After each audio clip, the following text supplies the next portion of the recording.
Hello, everyone, and welcome to what I have officially dubbed Wormhole Wednesday. That's right. Named after our favorite podcast. Wild Wormhole, I think, was the card. Maybe it'll pop on the screen. Maybe it won't. Looking over at Bryce, we'll see if it happens. It's an amazing day for a few reasons. One, we recently took away from our thumbnails the hazard symbol that meant pandemic.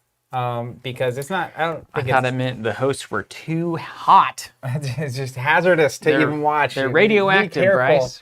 No, I don't want to pull a George W. Bush mission accomplished moment and declare anything over. But fortunately, we're able to be cautious and still now have people in the room, which is cool. Yeah, to be it is able nice. to do.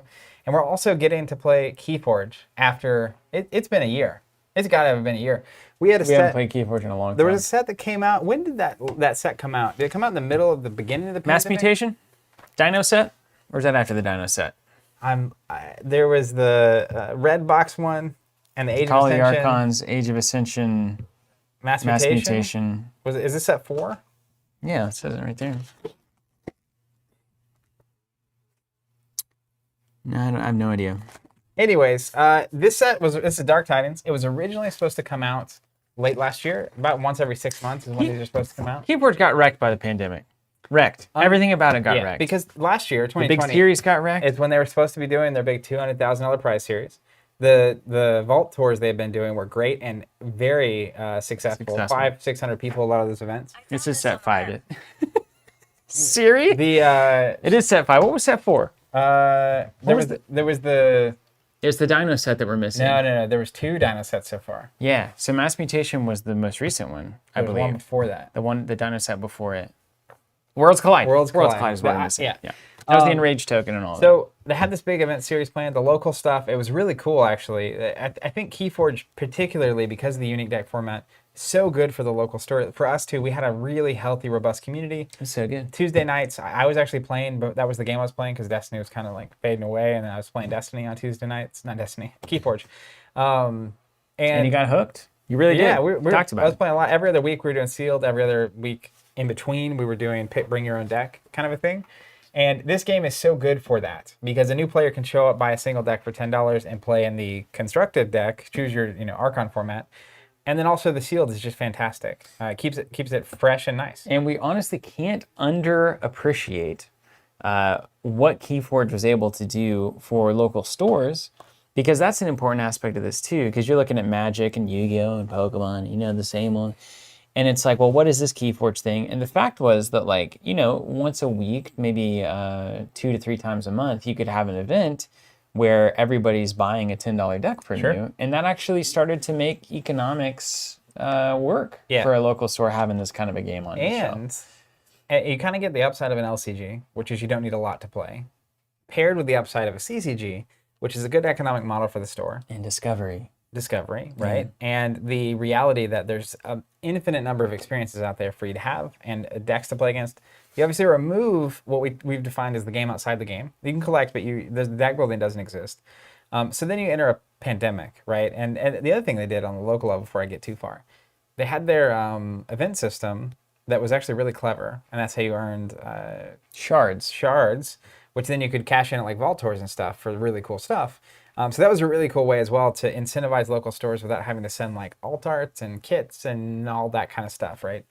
Pandemic hits though, and now you have a game that there's not an app for. You can't play online. Oh, I was going to say that's a great time for the online component to take off. Yeah, that would have been really nice. You don't have a solo or co-op mode, so you can't play it at home. If you're the only person that plays, or you're married to someone that plays, it's a different kind of situation. But surely at some point you could scan in the little QR code into an app and then have your deck available to play online, right? It would be pretty cool. That didn't happen? It did never happen, no. I think it was talked about. At some point, Richard Garfield in some interview mentioned it, but it just never happened. Really didn't happen?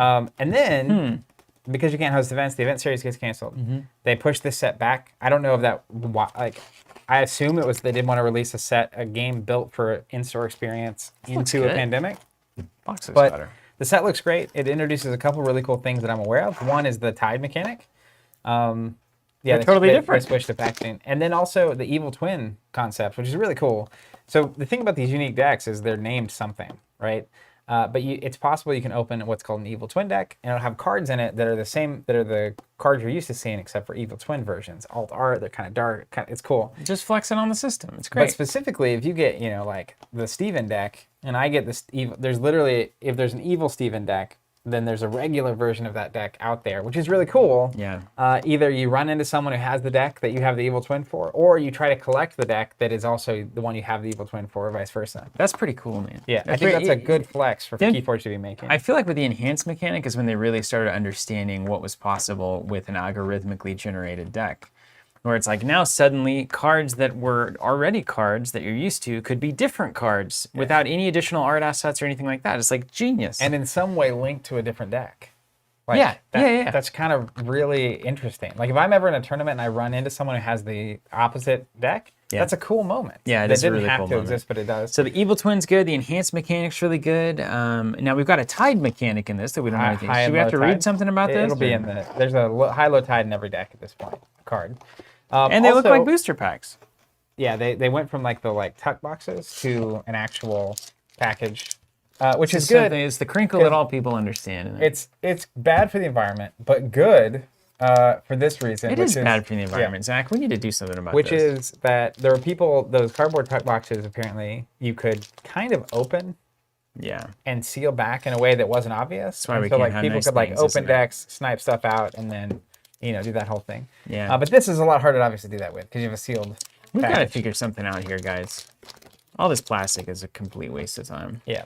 Now, the other thing that happened in the Keyforge land that's worth noting if you're new here, and I know there's people watching that are very new to Keyforge, is that they announced the Rise of the Keyraken scenario, as well as another one, which is a PvE experience, which means we could actually open decks and play against a experience kind of like a co-op situation. Makes so much sense, right? I think it's very smart. We expressed our thoughts and feelings about this on the podcast a month or two back. Great idea.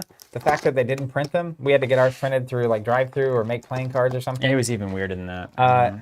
Feels like a massive punt in the wrong direction.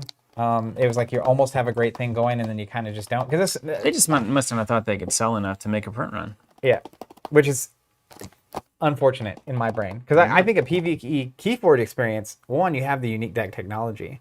So the idea that you could literally design cards and sets to be randomized decks that are experiences you can play against, very cool. That's interesting, yeah. Right? I'd probably buy way more of those than I even buy player decks. Do they have print on demand over there at FFG anymore? They don't, do they? They chop that one off? Been a while since I've been there. POD Factory or whatever it was? Because they used to make all those price support cards, print on demand price support for Thrones and stuff. Anyway, I don't know what's going on, but it does seem like you could probably have made, it's a decent amount of cash. I imagine it is. Who out there didn't want the Keyraken stuff? Anybody watching that plays Keyforge, tell me if you would not have bought that product. I'd be very curious to know. Yeah, if you're watching on YouTube, leave a comment later. We'd love to know. Scientific test. Most people I know would definitely have bought it. Yeah, I think so, right? Especially if a deck of cards is $10 or $15, I would happily pay $10 or $15 every time they put out a scenario. Andrew Wilson apparently saying the reason they stated it was print and play is that they wanted to release it as quickly as possible to players so they could play solo and co-op right away. That's a fine thing to say. I just how can you believe quickly as possible with this history? Right? Yeah, I don't know. That's a conversation I just won't go down. But markets, this is good anecdotal evidence saying I barely play and yet I would still probably have bought this. There it is. Andrew says in a designer interview they indicated they'll probably have physical print stuff in the future. Great. That's great. We'll mark it up to the pandemic. We like to give our friends over at FG a hard time. Have a long history of doing so. But I'm glad that it's going to hopefully get printed. Dario, like the name, saying insta-buy. Easy. Yeah, that's where I'm at. Multiple man army. Quick as possible is funny. My sub was delayed several times. Not obviously because of us, because the release date got pushed back. So here's the agenda for the day. Let's dive in a little bit. Give it to me. Steve and I are going to open a random deck. And I'm going to hopefully open an Evil Twin deck. That's my goal. Apparently it's 8% of decks registered so far, Evil Twins. Did Brad design this? Or is this post-Brad? I think he designed this and the next couple. Oh, okay. They were apparently 2 or 3 years ahead. Still an Andre's. Brad Andres. So we're going to each open a deck. Then we're going to play against each other. Just kind of get our feet wet again in the Keyforge realm. The beauty of And the then, game. You just pick it up and play it. if we love our decks, we'll keep them. If not, we'll open new decks, which is one of the best things about Keyforge. But then we're going to actually try to play against the Rise of the Keyraken. We'll see how that goes. There you go. That's the agenda, and then that's probably the end of the day. That's the agenda. James says, I've never played, but I just purchased a display because of the solo play and the telling you. Keyraken stuff. I'll go on record. If you're watching this video later, make a comment if I'm right, because it'll make my life a lot easier. I'm going to do this a lot. This is a new thing I'm doing, which is... It's Zach's personal brand. Yeah. I drink Nalgene water. Zach makes bets. He can't. I begrudgingly drink now. He writes checks his body can't cash. I think it's already coming true, but I think PvE co-op solo play as a mode for any game, even the recent darling of the collectible space, the Flesh and Blood TCG, rumored to be working on a PvE experience. Yes. It only makes the game easier to play and get into, and more accessible and more widely, I think, appealing. I think that is going to be something we see way more of from board games that are, instead of 2 to 4 players, they're 1 to 4 players. Particularly though, even in expandable games, even in competitive expandable games, not having a PvE experience to me at this point is strictly a mistake. Some people would even say that not having a digital component is a mistake. Some people would say that. Now, I'm not making that prediction here. I wouldn't say that for Flesh and Blood necessarily, because the brand is literally built around not being digital. So you can't apply the shoe doesn't go everywhere, or fit, etc., however you say it. But I will say for Keyforge, we've been talking about it for many years, that this is the most perfect thing to have digital. Yeah, because if you play Warhammer Champion, you play Warhammer Champion. You remember Warhammer Champion? You play Warhammer Champions. Warhammer Champions. You put your camera All up to the 5 thing, minutes of it. scan the deck card. You got a deck online. You can only get it by buying the physical product. You don't have the same problem they had where they just giving cards away for free digitally, and it's done. And you can play. And you know what we could do? I could sit here. Imagine that I'm laying down for the night, But okay, it's like 10 o'clock. Hold on. Yeah, I know. All right, I'm there. I mean, for the 5th time today, Zach. So I'm sitting here and I'm like, I'm tired, but I know, you're going to waste some time staring into your deck. I saw what happened to you in Warhammer Champions, man. So I'm going to click on the little Keyforge app, and then I'm going to be like, oh, which of my 16 decks that I've scanned in do I want to play today? I'll click that one. Boom, random pairing. Oh, here we're playing Keyforge. I'll do you one better. Stay up till 1 a.m. and my eyes turn red in the morning. Imagine if there's a format where you click in, right? And it's like, the format is, it randomly selects one of your registered decks. Yeah. There you go. Every round, every opponent, it's just like, all right, you're going to get one of your other random decks. And you have to have, You have to have 20 or 50 80, or whatever registered. 100 could be the High Rollers Club. Yeah, or you have to have 12 registered from the latest set. Because that's a display. I believe that. It's like, all right, you got a display and you can play in this format. I played that old Caesar's Palace game on Sega. Did you ever play that, Brian? So fun. I thought we were going to Vegas. You just wandered around a casino and played games. Really? Yeah, no stakes, really. It really was in Vegas. Just points. I want to answer one question while we're opening these up. It says, multiple main army. I need to scan this in before anyone gets too crazy. Multiple main army says, should subscriptions be going out now? They should have already gone out. They went out on Friday. They didn't should have. They went out on Thursday. Should have gone out last week. Your tracking that you should have for your subscription should be updating. It'll be in your account. Go to your account. Oh man, they changed the back of that thing. Hold on, let me see if I can get into the Keyforge app. That was another funny thing. They were like, "Hey, you can't register your decks right now." I haven't opened this app in a minute. Imagine if I could play on this. Am I supposed to look at the symbols back here? All right, here we go. What are these symbols? Oh, there's like a million symbols. Oh no, it logged me out. What's the pointy arrow stuff? Let me see. Pointy arrows? And then there's maybe that's the tide mechanic. There's little heads. Did you get the fish people? No. Is there a faction logo up there? No, but I'll trade you if you do. Oh, Star Alliance. There's blue. What is blue? Is enhanced. I don't know what the arrow means. I don't know. I'm playing what I got. Are you scanning yet? I had to log in. I'm gonna give it to the audience if you know. It's like those Pokemon openings. Boom! I got another Amber Shard. You're gonna get that chair, aren't you? He's going for the chair, ladies and gentlemen. They who mostly fishes for owls. And I got an owl-looking, situation. I got Sra Hastings of Horatia. What are your houses? I need Star Alliance, Saurian, and Logos. Man, Logos is always just great. You mean card draw? In what game has that ever been good? Yeah. Actually, in Flesh and Blood, well, actually, it's even hey, this better. This feels nicer. whatever they wrap this deck in is a higher quality plastic. Oh yeah, I was gonna say we call that plastic. High tide, low tide. Okay, what does this mean? The tide is high for me. Raise the tide, gain 3 chains. The tide is low for, so if the tide is low to you, you can take 3 chains to make it high to you. And is tide Just like real a life. universal thing for both of us, or Seems do like. we each have our own tides? I think there's only one tide because when it points at you, it's low for you. And then we flip it, and now it's high for you and low for me. I think we fight over the tide. It's always high or low for us. It's not the same. I don't know, maybe this happens. This is the most difficult experience of my life. Of your life, you're very, very lucky. I'm just kidding. It was a challenging thing to open, though. All right, I'm not going to look at this. We're going to shuffle it up. Are we going to put sleeves? Are we not going to sleeve? No. We don't sleeve Keyforge, do we? Let's put this up here. Wow. Anyone just saw me shuffle should rescind my 25 years in tabletop gaming card there. He's out. I do love That's these longer than 25 years. unique designs on the back of these decks every time. Starts out neutral. Neither high nor low. Is this the backside neutral? No. Does it tell us the rules? Yeah.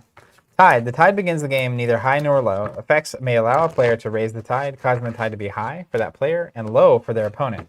So it is not like It's like a seesaw.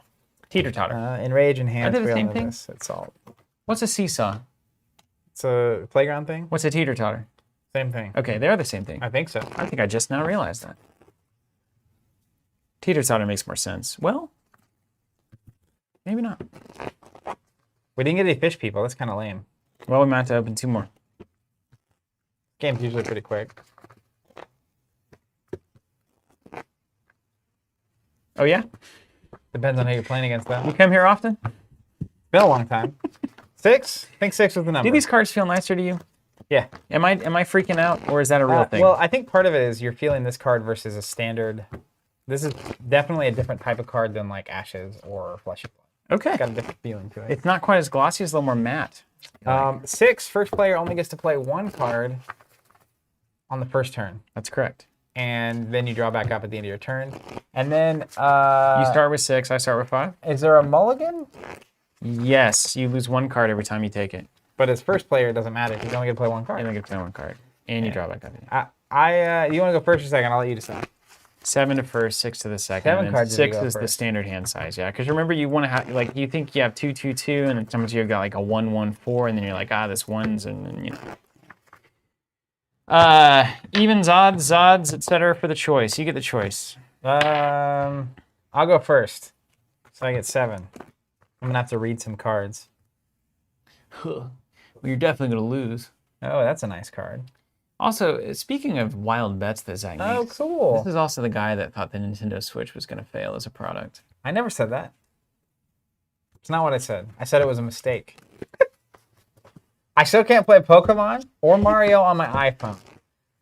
They Yeah. can print money. Stop making new systems. Hey, hashtag don't give the success of your launch to another company. But Facebook is learning that lesson right now, and Nintendo would have learned it eventually. Here's the other thing, though, that I will admit to my failure to judge correctly. Man, these cards, I got to snap to them when you put them down. The thing I didn't fully understand was how successful still Game Boys were. Yeah.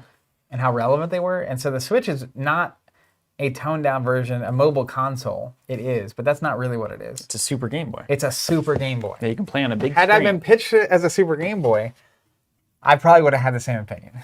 Well, there you go. Maybe they should have called it a Game Man. So this is cool. I have a one-eyed Willa. Suppose they'd have gone into some... Haven't seen this game card before. I person. love Shadows, but it's got the tide mechanic on it, even though it's not a fish person, which is cool. Yeah, well, everybody likes While water. the tide is high, I won't tell you what it does. That's what it Ooh. says? Ooh, we're getting into territory I might not like. This is stuff I have to remember all the time. Okay. It's a lot of work. Ooh, what is it? Milobi? Miliobi. Maliobi. Don't show it to me. Spoil everything. Myliobe.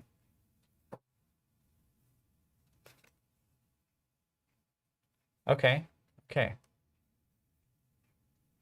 Yeah, this is hilarious. Oh my gosh. This is crazy combos, man. Yeah, I know. I'm with you. This is crazy. All right, you're the first player. You're the man now, dog. Is that what YTM, that also, you're the man now, dog? YTMND? Did you see that on the internet sometimes, right? That YTMND or whatever? Where did that come from? Torres, this is amazing. I'll go ahead and buy your lunch, John, or whatever I owe you. Yeah, Saying, Jonathan took that bet. He says, fun fact, I work at Nintendo, and I can confirm the Switch is even more successful than we ever imagined. And we're 4 years in and still going strong. That's just like Jonathan on a different screen name. Winning that bet. That would be very funny. No, That's awesome, Torres. Hey, congrats. That's a great product. Jonathan and I play all the time. I also think the Streets of Rage was awesome. one thing that's notable about that console, I got you a pile of amber out there. Oh, it's the I missed it because It's okay. You can leave it out. We might need it. Okay. The pandemic was actually profoundly good for consoles, particularly the Switch. Yeah. They were doing the updated version of the Episode 1 Racer game that I love. Like Pod Racer, but yeah. Man, I burned some hours into that thing. And I was like, I might just look at buying a Switch. But at that point, last like May, they were sold out everywhere, and like the cheapest you could get them was like $700 on eBay. You missed the boat again, man. But you know, Here you are. okay. I will not mulligan. Okay, me neither. I like what I've got. I'm gonna play Psy Officer Kincan, Quincan. Kincan. Yeah, that's good. He's elusive. The first time this creature is attacked each turn, no damage is dealt. After a player chooses an active house which matches no cards in play, I get to steal an amber. Okay. I don't have any to steal. Not yet. But I dare you to gain some. All right, I'm going to choose a house.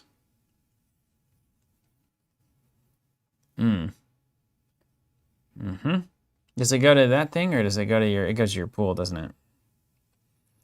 Trade the attacking enemy. Okay. You know what I'm going to do? I'm going to have a tiny board. I'm going to... Oh, you really did? You want to zoom out? Well, if you zoom out, you're going to start seeing this crazy thing. But I don't care. Fine. I don't care about that. You can... Can I try? Yeah, sure. All right, we're going to zoom out a little bit. Then I'm going to test that mic out again. Mutton Chop says, I heard a rumor there's a Super Switch coming. The Mega Switch. That's better. Yeah, you get to see our cool mat, too. Jonathan made that. At least you get a battle line now. You can come all the way across, right? Yeah, for sure. Okay. That's the goal. All right, put that wherever you want it. Touch your cards. Okay, Keyforge. What up, Terrence? Yeah, so capturing would be going on the thing. Stealing is I just get it over That's here right. on the card. All right, I'm gonna play. Also, if you're unaware, I want to mention this too. The keys and tokens that we're using are Archon token line, which are on the website.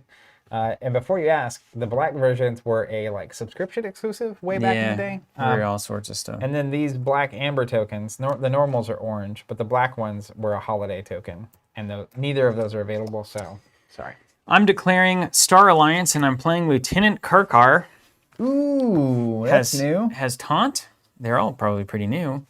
And hazardous 3. You take 3 before you attack, and I'm passing the turn. Okay. You draw back up. That's right.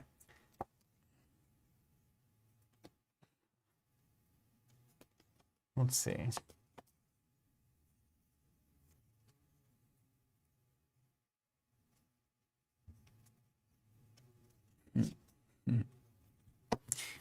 The game, this feels way more strategic than the Keyforge deck that I've seen in the past. I'm not just like jamming out the most cards every turn. Yeah. It's this is good so far. I'm gonna go Star Alliance. Okay. Same thing as you just did there. Yeah, that's right. I did that. So you declare your house. That's the first thing you do. And Star Alliance is this this symbol here. I'm gonna play Unity or Discord. Choose one. Use a friendly non-Star Alliance creature. Not choosing that one. Or return up to 2 friendly creatures and each upgrade attach them to their owner's hands. You got it. You knew exactly what I was doing. Gone. I'm gonna do whatever the action is to mine a amber. You're reaping. Reaping. Yeah, reaping. I like mining. I'm going to go ahead and play a Light of the Archons upgrade, which has this little amber symbol on it, so I do get an amber for that. It also says this creature gets +1 power and +1 armor for each upgrade on it. It's got 1 upgrade, so I'm going to go ahead and stack them deep. Stacking them deep and selling them cheap. Okay, and then I will pass to the end of my turn. Okay. I believe everything ready is at the end of my turn. It's been a hot minute. Yeah, that's right. That's hilarious. Oh my goodness, what is happening?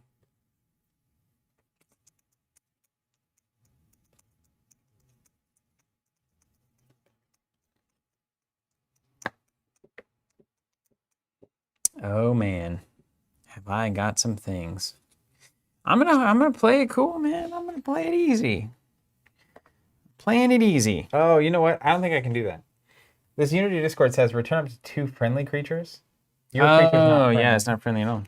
So, You just want to burn it? no. So actually, let's back this up. Check this out. I'm going to play this to gain an amber. Then I'm going to play this to bounce these back to my hand. Or I'm going to reap first. Then I'm going to play Unity Discord to bounce them back to my hand. Then I'm going to play him and this again. Yeah. And they do come in exhausted, right? Yeah. There's a summoning sickness or whatever it is. Yeah, definitely. And then I'll pass over to you. So now I gained an extra amber, but you still have a creature on the board. That's cool. That worked though, didn't it? Okay, so I've got creatures. I'm gonna declare Sauron. Okay. And we're gonna do a Censor Philo, Censor, Philo, dinosaur politician. Cannot be dealt damage by creatures with amber on them. Okay. Keep your eyes on that. Interesting. And then Medicus Lacus.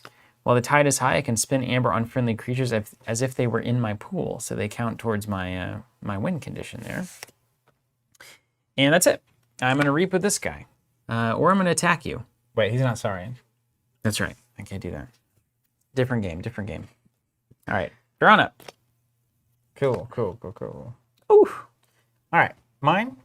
Check this out. I'm gonna declare Untamed. I'm gonna play Infighting. This card's bonkers. Each creature deals damage equal to its power to its right neighbor. Cool. Are you neighbors to yourself? I'm not. All right, so this side is 5 to this guy. Is he still a neighbor to this guy? I assume it would be that. Wow, well, Exactly. that's handy, is it not? Some infighting. I love it. That's kind of perfectly set up for We're that. gonna play an Instrument of Silence. It gains Fight, gain an amber, and of course these both tick up because now he's got 2 upgrades on him. I'm gonna play my Milobi. While the tide is high, it gains Skirmish. Before it fights, enrage the creature it is fighting and each creature that neighbors it. And so when you're enraged, you have to fight if you're able when you declare an action with that creature. Okay. So he can basically attack something and sting them. He's like a stingray looking thing. Then I'll pass. Okay.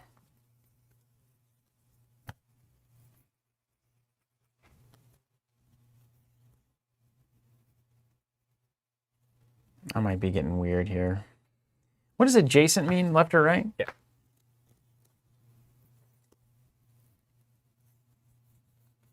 Okay. Look at hashtag weird plays from me. Serenus says, I feel like the tide mechanic integrates seamlessly into a Nalgene ad somehow. We'll get there, yeah. I'm gonna declare Sauron, and I'm gonna reap for 1. Okay. And then I'm gonna pass. Ooh.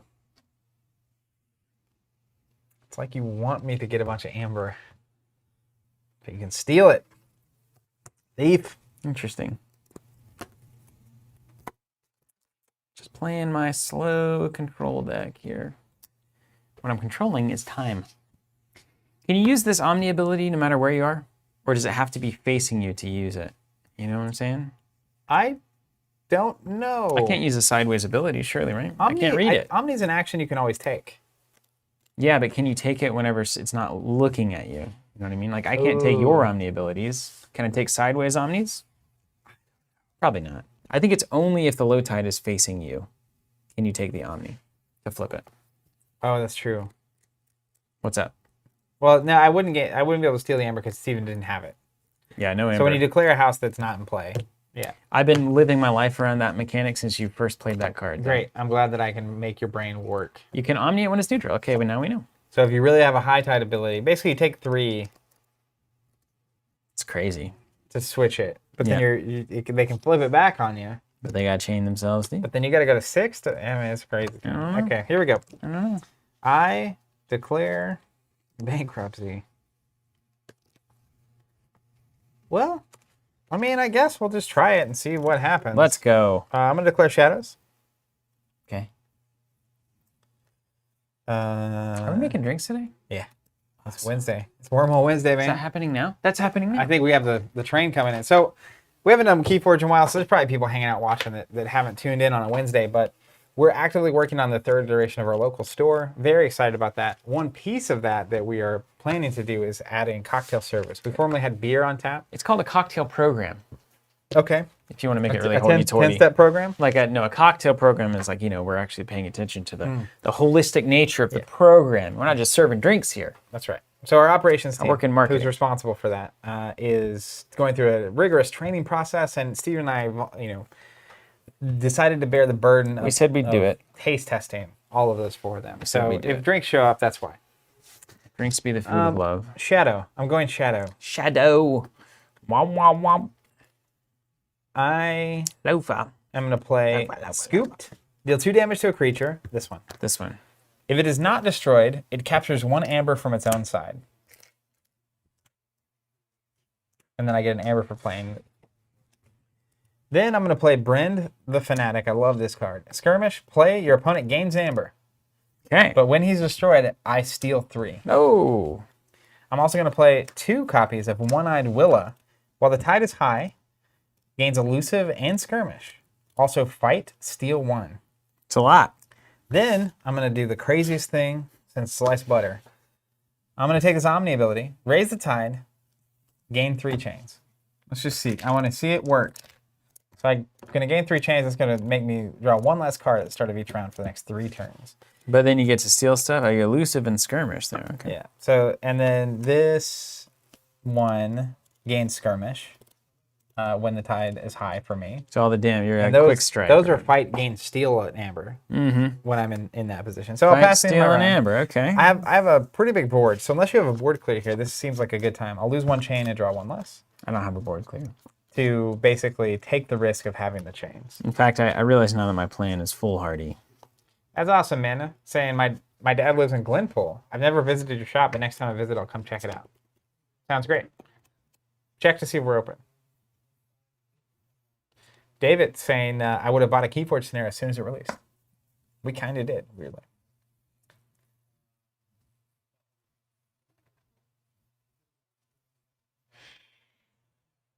Well,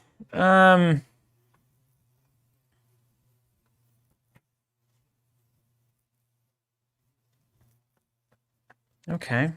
He's got 2 armor. How much is this ultimately? Add up. What do I have to do to that? He's got +2/+2. So I have to do 6 at once? 2 armor and 4 power. Yep, he deals 4 damage, but then also has 4 health. And then these guys are all elusive and skirmishy. This guy's not elusive? Not elusive. He's just floating around. Okay. I'm going to play Star Alliance. It's already on the table, right? So you don't steal 1 there? Is that correct? It's on the table? Right. Star Alliance. Yeah. Unity or Discord, I'm going to use a friendly non-Star Alliance creature. I'm going to swing. Do you hit me back in this one? Yep, from my power. Yeah. If you have skirmish, though, you'll punch me before I punch you. We'll do a little tradey here with my earlobe over there. Okay. We will do it. Where was it at? Tyler, it's not that there's no more Ashes Wednesdays, just not this week. We're probably going to play Ashes next Wednesday. That's it. What are you up to? Man, I'm doing some weird stuff over here. Don't talk to me about it. I'll just start second-guessing myself. I've achieved my objective. We'll just see if it makes a difference. I don't think it will. All right. let's go with Star Alliance. I am going to reap here. Then I'm going to play Unity or Discord. Return up the 2 friendly characters. You know the drill. I'm going to play him back. I'm going to play a Light of the Archons. I'm going to play this again. You know it. You love it. Then I'm going to play Lieutenant Keyraken. You've seen him. He's got taunt. He's protecting me.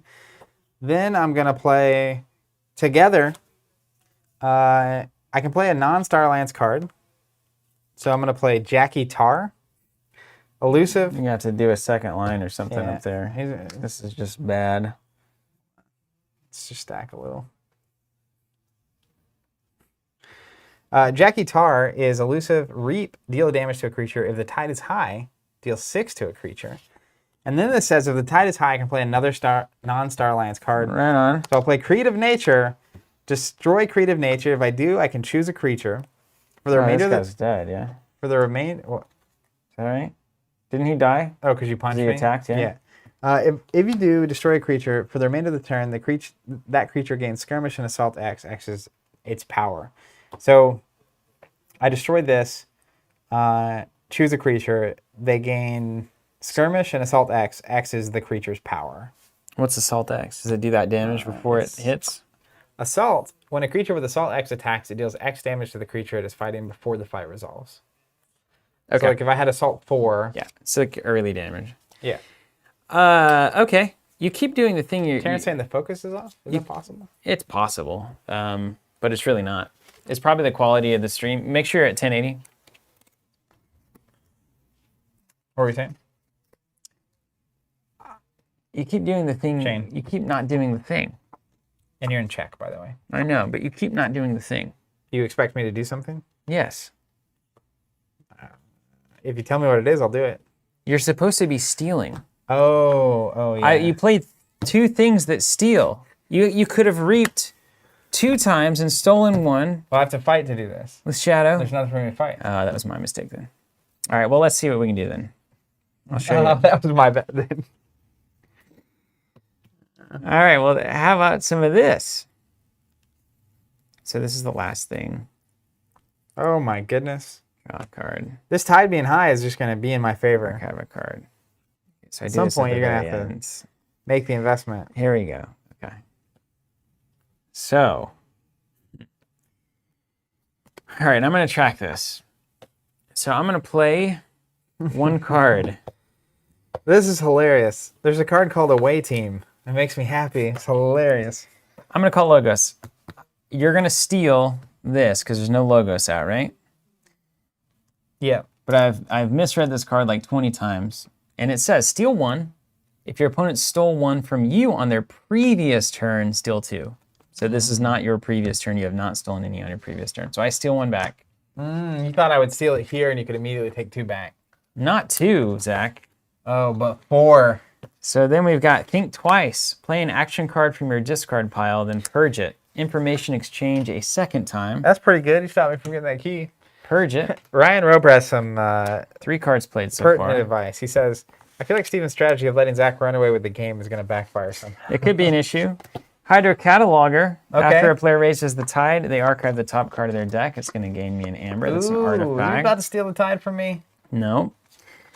Pay Fila the Researcher. Elusive. After a creature is played adjacent to Fila, draw a card. And that's 2 more cards played this turn. Wow, feel it crazy. So we've played Think Twice. We played Information Exchange 2 times. 3, 4, 5. Fila's particularly great if you have nothing out, because you can put potentially 2 creatures next to it. That's correct. Then we'll do you have to do a play ability or is it optional? Like if it says play, do something, do you have to do it if you don't want to? You probably do. No idea. Can you archive a card from not your hand or is it always from your hand? Well, this archives are from the top of your deck, right? Yeah. But if you're choosing to If it archive says something, archive, I it think has to be it's- from hand. I think it's from hand. All right, then we'll have to do the thing here. Cal says you have to. All right, then Talmudge Steelheart, as the 6th card played, says gets +1 for every card you played this turn, including this one. So he's a +6 power here. Now, he might have had to have been out when you were doing that. It doesn't matter because you could This have played is him play. first. There's a play ability. When you play him, Oh yeah, that's give him +1 for everything you played. that's And then I'm going to, after a creature is played adjacent, I'm going to draw a card. not the design space you want to be operating in. Then Retracting, counting, like it's a go back and count. that's crazy. why I had the D20. Yeah, very smart. Armadrone, coming in adjacent to Fila, going to draw me a That card. thing looks awesome. Then we're going to play Eddie, 4x4 EDAI. Archive a card. When I'm played, I'm going to do that here. How long have you been sitting on his hand? Your opponent's keys cost +1 for each card in my archives. Your keys currently cost 7. And I'll pass to you. You could take the tide and archive another card. Not taking the time. I got to catch back up. Jiminy Christmas. Gee willikers. Logos in the house. That thing's a 9 power? It's 9 power. 6 cards played, man. Ridiculous. That's what I'm saying. It would have been nice if I'd have stole 2 extra amber.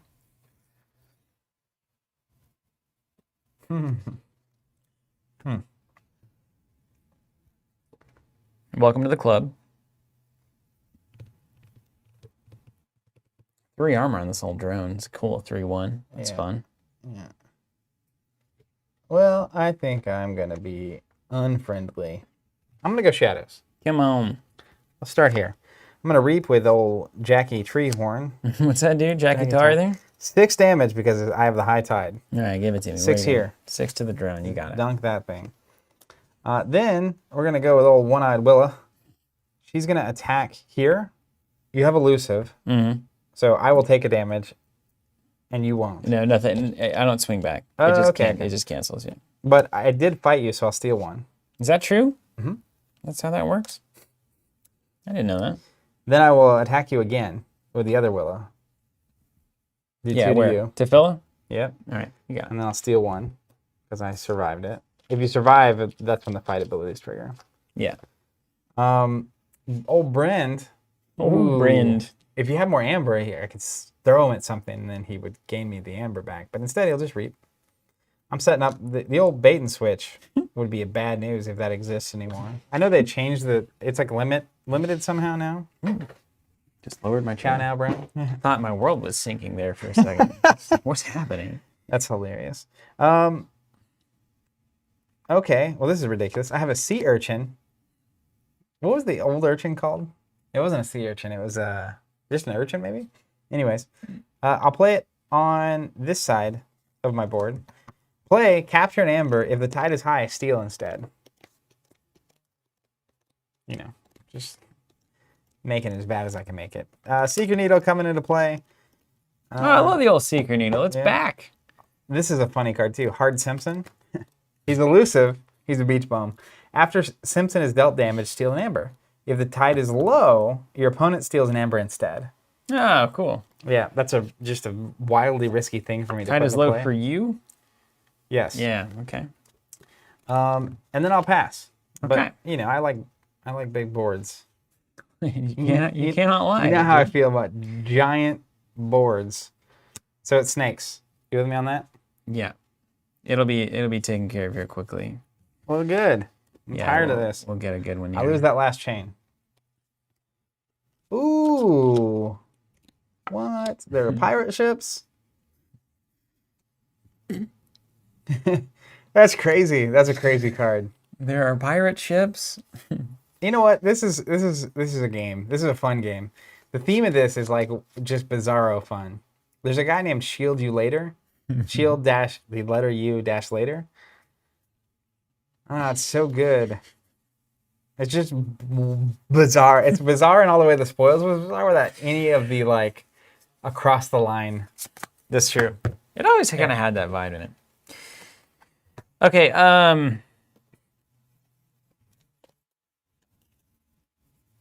you ready?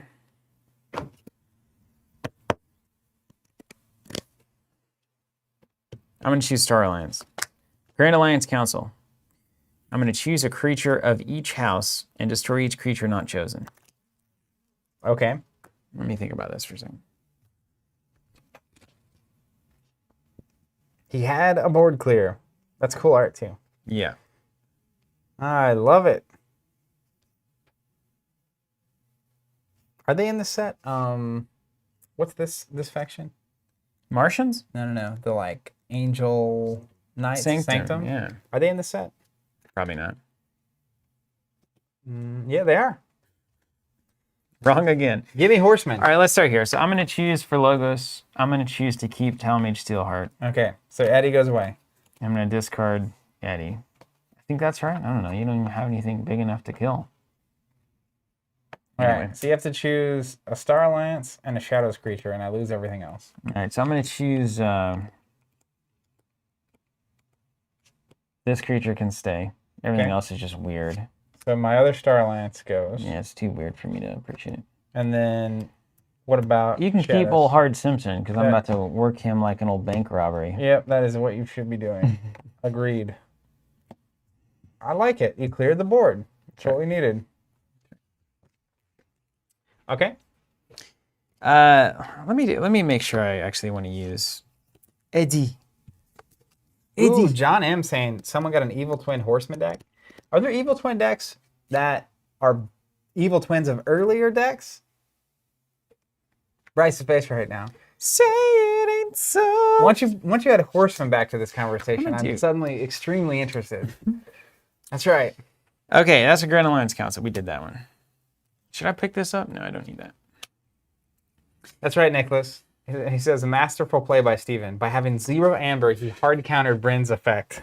All right. I'm going to take 3 chains and turn that tide. The tide is yours. I like this. Yeah. This is a fun mechanic. I'm having a good time. What's I can't the- wait till we're co-oping. What's the little anti-nugget in this corner mean? Destroy one of your ambers? You steal or capture? I like the anti-nugget Now terminology. an Agent Septia? That's got to be destroy or steal. It's got to be kill an amber. Agent Septidia. Matt says, we didn't make any more of the power and ward tokens. Are you talking about the Enrage Ward stuff. the Enrage yeah. Ward? We stopped doing that, right? They're all in the same set now. I thought. I think they're on the same set. I don't know. I have to look at the website. Maybe we don't. I think we discontinued that a while ago. I think we did discontinue. I think we just have this normal set.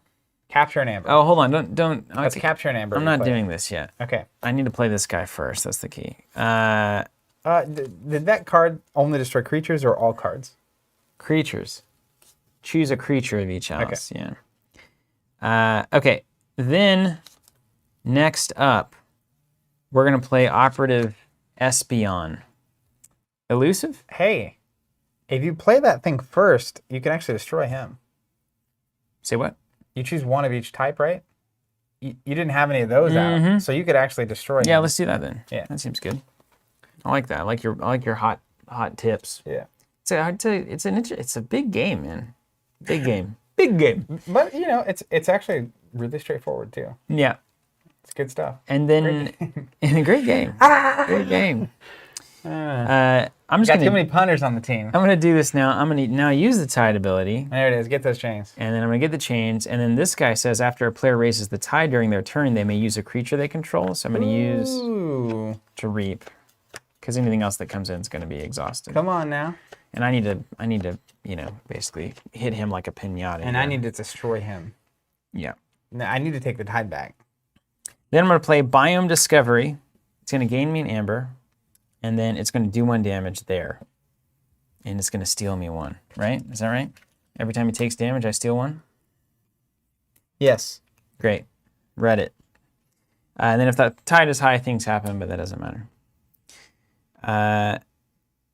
Then we're going to play Captain Val Jericho, a human leader. While in the center of my battle line, I may play a card that is not in the active house during my turn. She's awesome. Don't touch her, please.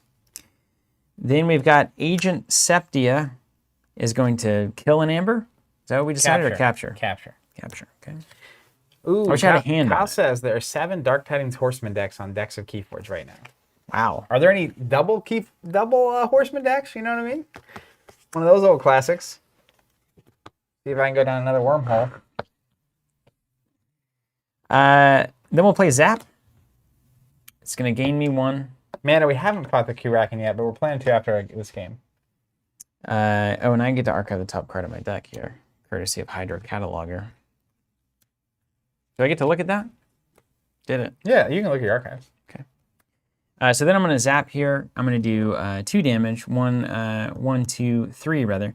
3 damage to a creature for each house represented among creatures of life. Sorry, 1 damage for each house on the table. So 3. 1, 2, 3. So we're going Here? to kill him and steal another thing, right? Yeah, you got it. What the amber? Why I played Hard Simpson? I do not know. No, I love it. You're going to forge a key.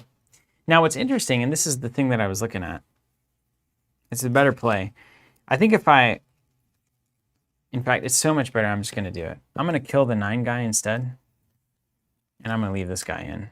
Eddie. Oh, from a long time ago? From when we first cleared the things. Because I was debating, do I want the big guy or do I want your opponent's keys cost +1? Now they're +2, and I can't forge a key. That's right. That's a better play. That's why it's better, because this is where hashtag Magic Pro Tour over here. All of a sudden, you've turned this thing around. Tide is turned, and I'm done. Don't forget your chains. Chain, chain, chain. I've got 2 archive cards, though, so my next hand is going to be just a Bugatti. If you want it. 5. 2. Let me look at this here. Discard pile. Howard, I didn't have any out-of-house cards to play with her ability. So that's why I didn't. It was an all Star Alliance hand. Star Alliance. Star Alliance. Stars. Let's go Untamed. To the stars. Gotta do the old reap and... I'm going to play a Witch of the Dawn. Oh no, with a witches! Damage. I'll do a damage. No, you have armor. I'll do a damage to this one. Play it. Return a creature from my discard pile to my hand. We will. We're going to get that Psi Officer back. Then I'll play Milo B. You know the guy? Yeah, I sure do. Then I will pass. Okay. Well. That's all? That's it. Ooh, that witch is good.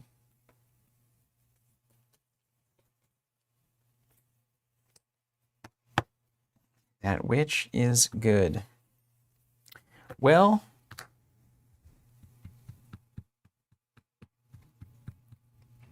okay. Elusive, 4, 2, 3. Right on. And then Captain Val is over there doing Captain Val things. She's so good. We need more camera space, you know? Because like, these lines can get pretty big. I bet that deck is highly rated. What are you trying to say? You're trying to say I'm not good? No, those houses are really good, and she's rare, but she's amazing. Base is rare. Okay, let me look at my archive. I may exalt a friendly creature, so that's a big one, right? Exalt is putting an amber on them. Okay. All right, here we go. I'm choosing Saurian, and I'm picking up my archive. As you do. I'm just going to play all the cards. That's my plan. See if you have a board clear, and if you don't, then you're done. Let's do Faust. No, wrong. What up, Rafe? Thank you. Oh, yeah, thanks, dude. This looks like it's got a cherry in it, which is my favorite kind of drink. I'm hoping for an old-fashioned. Thank you. Manhattan? Right, good for Cheers. you, man. Cheers, thanks. A classic Cheers drink. to Manhattan. Cheers. Cheers. Solanum's nowhere as I can be. That's the kind of drink I like. I'm a big vermouth guy. His face.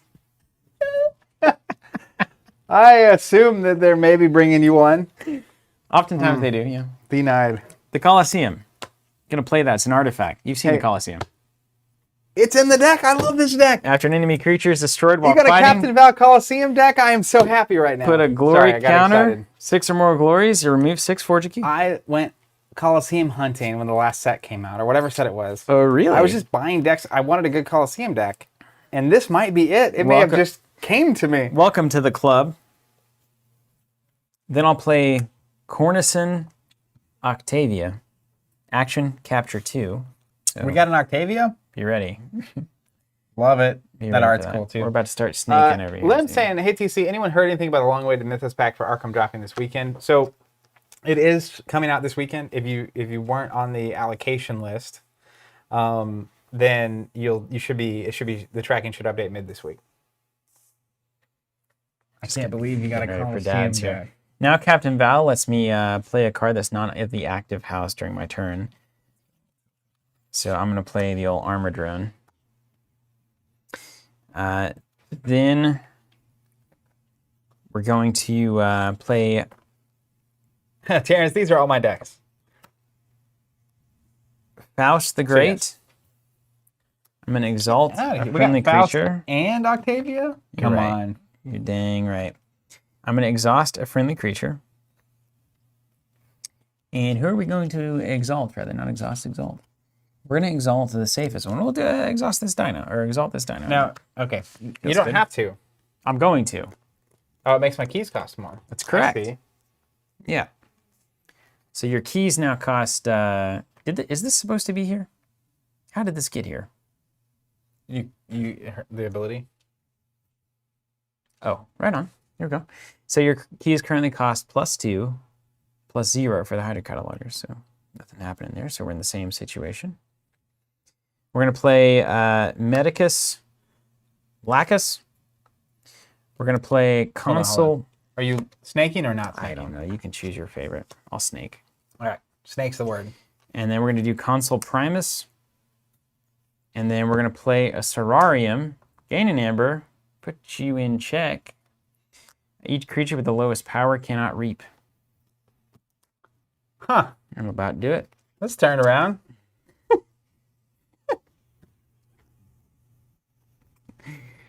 We got snakes. Okay. And then I'll draw my cards. Only 5, though. You're starting to make my turns look weak. I'm in the business of doing that to my opponents. You know what I'm saying? Mm-hmm. Mm-hmm.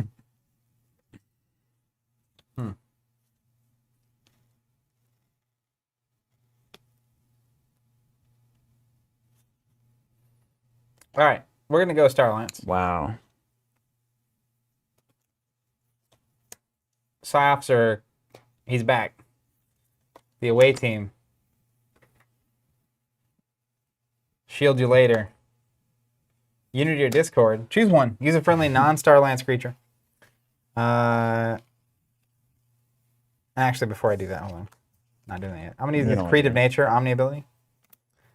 We're going to give this Milo B Enrage. Not Enrage. Assault 4. Assault 4. So it does 4 before it attacks, and it has Skirmish. 4 before. Then I'm going to do Unity or Discord. I can use a non-Star Alliance creature. Right on. So I'm going to use this creature, and I'm going to fight. Oh, I'm supposed to... Hold on. I need to keep her in the middle. So whatever thing that I did, that would do that. Well, I'm about to take her off the table. So it would technically be like this. Okay. I'm attacking her. Yeah, there you go. I do 8, and I have Skirmish. So I'll let you work out that now. You succeeded. But then her neighbors get... That's a good ability. Her neighbors are enraged. All right. So they got to... Wherever... Oh, my things. Yeah. 1, 2, 3, 4. 1, 2, 3, 4. So these would have been our neighbors. Cool tokens. Who did these? They are cool. So they've got to fight if they do anything. Yeah. And then I will pass to the end of turn. Okay.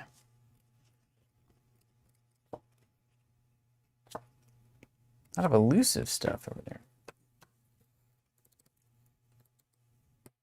Wow.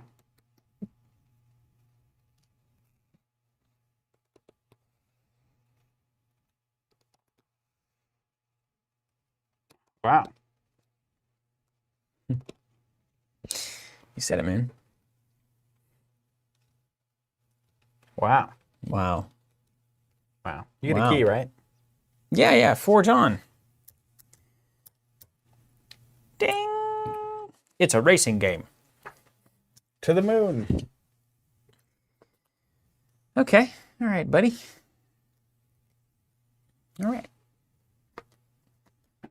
Let's take a look here. Where's the card that makes my keys cost more? This one. Cost the Great. Faust. The Faustian bargain. Yeah. Oh, cool. Cool creature. Cool creature. Okay. And then this, the lieutenant, and then, oh my God. See, look at this. Look at how awesome this is. You can't see it on the screen. But this mutagenesis researcher brought in 4 enhancement icons to the deck across different cards. Yeah, that's really cool. I bet the researchers bring in a lot of enhance. Pretty cool. All right, so long story short is I need to start turning cards sideways. Yep. Them's the beats. Yeah. So we're going to go and we're going to decide which level of pressure is correct here. What is plus? That means draw a card, I'm assuming, right? Yep. Gotta be. What is that card? Hey, shh. This deck is Wonkstown. Don't say anything. Don't give away my secrets. All right, I'm going to choose Saurian. Saurian is going to come in here, and Kyle Steven does not have any archive card. Or do you? Not yet, no. I had to cut it. The thing that's giving you +2 is the 2 things Yeah. from the keys costing me. I'm telling you, man, that deck has got some stuff in it. It's hot sauce bar over here. The old chain. We got Saurians. I'm sorry. And Now I've got to honor the Saurarium. Each creature with the lowest power cannot reap. Lowest among what? The board? table. Oh, cool. I'm fine then. Well, what's the lowest number? 1? Oh. Anything with 1 can't reap while that's out. Oh, good. Okay. Well, But if it was gone, it would be the number 3. No, number 2. yeah, you're number 2 over But there. you can imagine, like, if it was 3, how many creatures wouldn't be able to reap? It'd be pretty crazy. True. Very true. All right, here comes this guy is going to die. No, this guy. Wait, each upgrade. Okay, that doesn't matter. So we're going to try to make it silly for you. So this 5 is going to be attacked by this 5/1. Yep. So I'll be taking all but 1 damage. You got it. I'm a board man. I've said that about you. Call me an old-fashioned board guy. And then I'm going to hit 1 on the Colosseum. You love to see it. Ding! That's now the goal of everything I'm doing. Medicus is going to do 5 damage.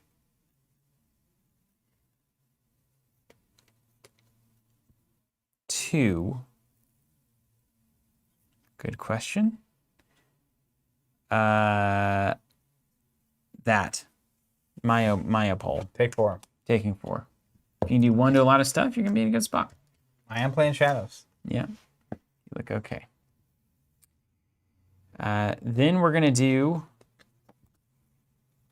This guy's done. This guy's done. Then old Faust the Great is going to kill that witch. 4-3. I like to get them all 1 away. It's the hot sauce good math. strategy if you've never seen that one before. Putting the clamps on. And so we've gained halfway through the Colosseum. That's good. Then we're going to reap with Primus. Anything I should be aware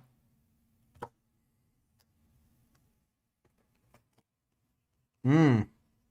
Medicus plus Coliseum is crazy. As if they were in your pool. So, like, you can spend these. But you got to have 6 glory counters. Yeah. Remove and 6 amber. glory counters. Forge a key at current cost. Current cost is still 6, though, right? Yeah, but, like, if you had 6 on your creatures, on your turn, you can use that to spin them off your creatures. Because Right. you're paying You still have it, to he forge lets a you key. spend You them. still have to pay the 6 to forge a key from the amber? it just lets you do it on your turn. Oh. It's fine. And then we'll put in Undagnathus. Undagnathus is a 12 power creature. It's going to draw me a card from the enhance. And if the tide is low, it does no damage. What a card. It's like a shark dinosaur. Yeah. I love it. It's 2 of my favorite things. And Elias, this is a Manhattan. Classic cocktail. Manhattan, rye, vermouth, and bitters. And then any actions I'm missing? Anything fun? I can spend some. I can reap to. I reaped here. I can move 1 amber from a creature to another creature. I'm gonna do that. I'm gonna put this here whenever I trigger that reap ability. That's it. Over to you, Kent.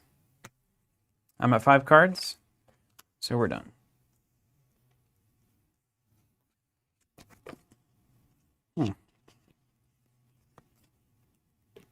Bad. Darth Vader is bad. His assistant is a mouse. Well, you just got to play the hand you're dealt. That's right. Sometimes you're just taking pictures of Michael dunking the ball. And sometimes you're Michael. Are you a photographer or are you Michael Jordan? All right, I got to stop. Depends this. on a lot of factors. We're going Star Lance. The universe has a lot to say about it. I'm going to swing with Psy Officer at your Medicus. Oh, yeah? Yeah. He's got to go. And then Shield You Later is going to swing at Faust. So I'll take 2 and call you in the morning. Thank you. I look forward to the call. I'm going to play Operative Espion. And then I'm going to put a Officer's Blaster over here on Shields You Later. The Officer's Blaster +2 power, of course. How could you not? How could you know? And it gains, when destroyed, put this blaster, attach that Officer's Blaster to this creature's right neighbor. So this gun passes this direction. A little hot potato then. And then I'll pass. Okay.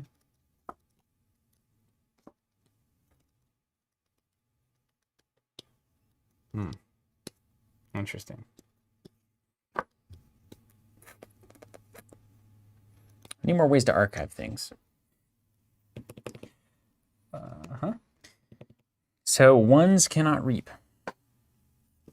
I think you get a token on Coliseum when you destroy my unit. We missed one? I was tracking it so clearly. Well, on my turn. Oh, right. Use these flesh and blood prototypes. Excellent. Matt B saying, really wish I knew how to play this game. We did a tutorial a couple years ago. That would be a good place to start. So you're currently forging a key next turn. You're in check, yeah. But you just put on the gas, man. Yeah, I just need to make sure I knew. You got gas 9 ways to Sunday. I got gas. Gas and gas. Now I can no longer spin things off of my stuff. That's right, I got rid of him. Yeah. If Tidings I stun that creature, that seems good. Okay. Now does if you deal 1 damage, does it hit armor or not? Is that only attacks? Does 1 damage apply to armor if like an ability armor says would soak it. soaked? Okay. All right, easy. So I've got 3 Saurians on the table.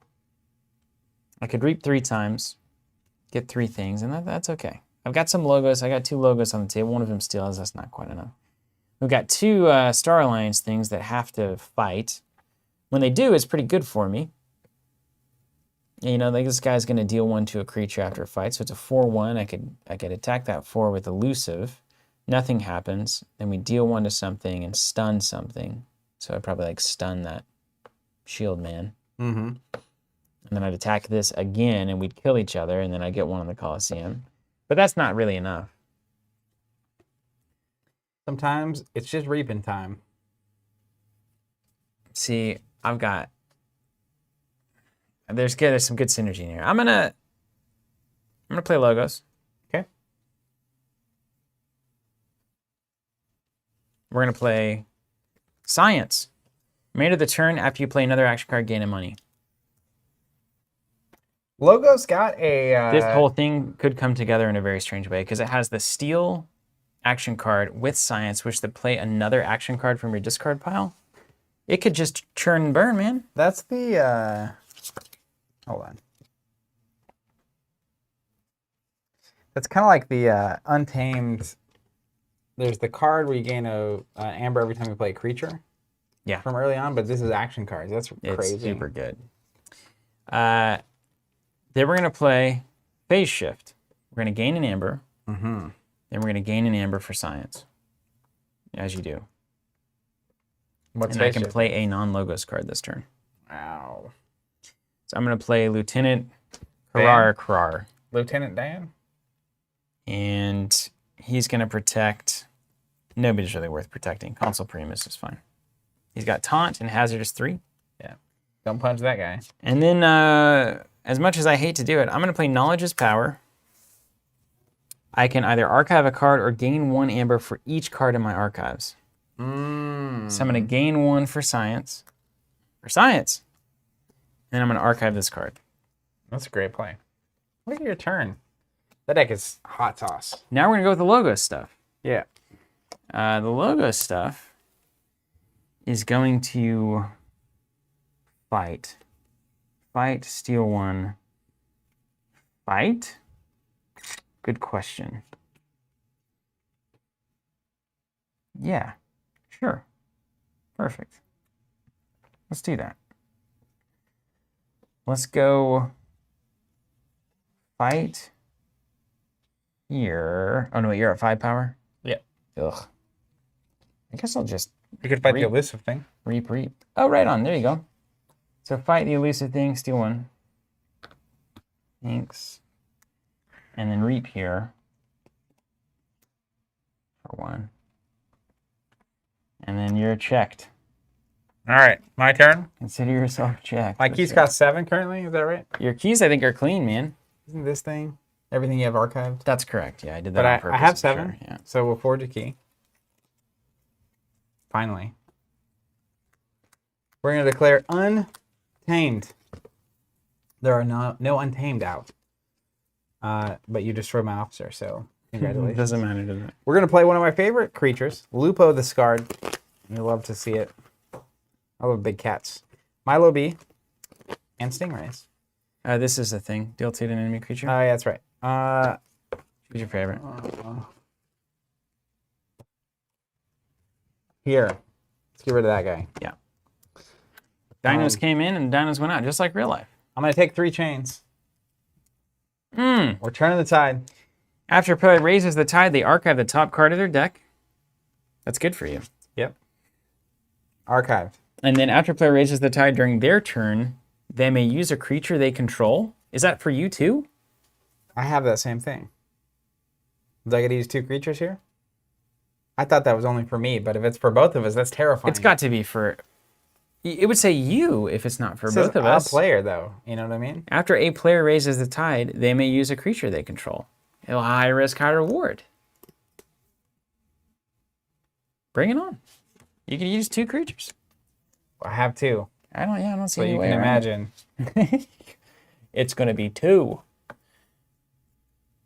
This guy now does no damage when fighting. Keep Well, that in mind. before we raise the Maybe my tide, little then, worm. if that's how it works, I'm going to do this. I'm going to play the fittest. We're going to gain an amber. And then give each of my friendly creatures a +1 power token. Just tell me if anything that you're doing is hurtful to me. And then I'll raise the tide.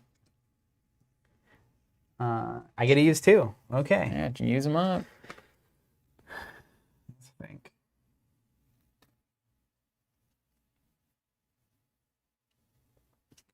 I kind of want to clear your board. Hey. Can you? Yeah, sure. I'd love to see it. Let's swing here at Eddie. So I'll take 3 and I'll take you off the board. Did you get the amber from the fittest? What does that mean? Did you play the fittest? What I does that did. say? I didn't grab the amber. You did not from grab the free amber. Okay. So I'll swing at Eddie. Eddie's going to do 3 back to you. Yep, I took 3. Done. That's there. And then I'm going to swing at this thing Armor drone. here.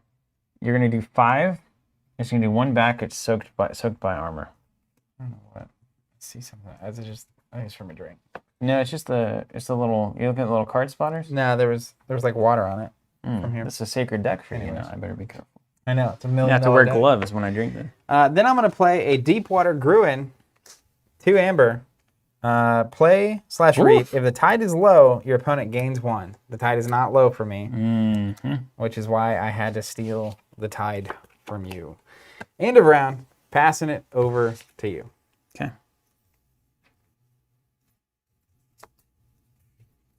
Lose 1 chain, draw 1 less. It's so cool going through a deck for the first time. Yeah. Some of these cards are crazy. Forge. Chain. Holy macaroons. You ever try to make macaroons? I know the answer to that. No. That's what I was going to guess. Yeah, nailed it. Okay, let's go. What do we get? Do you have any upgrades that matter? This one passes all the way to the right. That's kind of mattering. +2 power, I guess.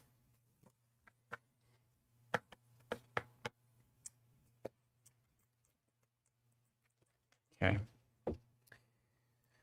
Well, captures 1. Okay. I'm with that. 1, 2, 3. I'm going to go Star Alliance. I'm going to pick up my archived card.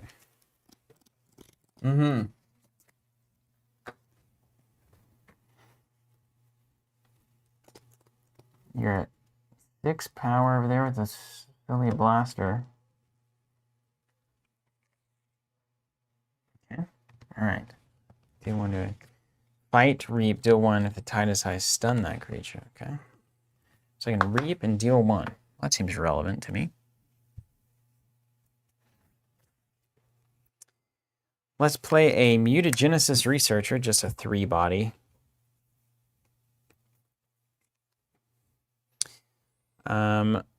Let's play a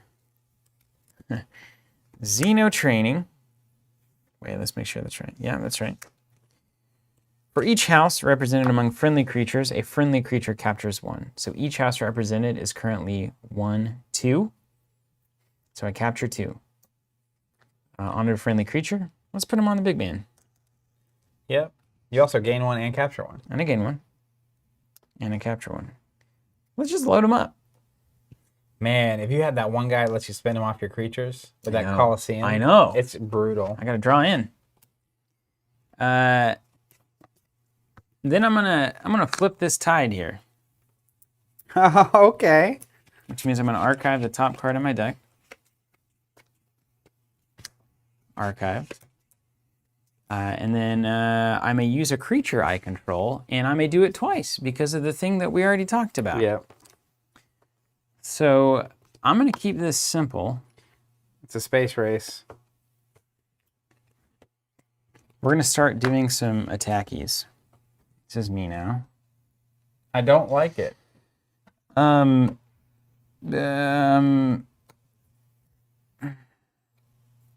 Let's swing 12 into what's your most threatening thing? Number 6 with 7. skirmish is pretty good. Let's hit Lupo there. All right, you take 7. Taking 7. Getting 1 on the Colosseum. Mm-hmm. And a big old space worm. 1 on the Colosseum. Let's go. You look good. You did a good job on this. The Phoenix. Yeah. I guess I should do this in order. Oh, no, wait. Yeah, I can use 2 creatures here. And then we'll just reap here. Game 1. So those are my 2 creatures from Raising the Tide. Then we've got Star Alliance still. Oh, here it is. Huh. We're so close. T1 is destroyed. Is there any creature I can destroy by doing 1 to it? That? He's got +1. Oh my gosh, that gets so close. Come on. Come on. You almost got that Coliseum Oh my gosh. glory. Yeah, it's so close. If the tide is high, stun that creature. You're so close to dead. Oh my gosh, it's amazing. I'll reap. Play it cool, play it cool. And then deal 1 to a creature per this ability. If the tide is high, stun that creature. Deal 1 to the operative. I don't know. Deal 1 to the Miyobi.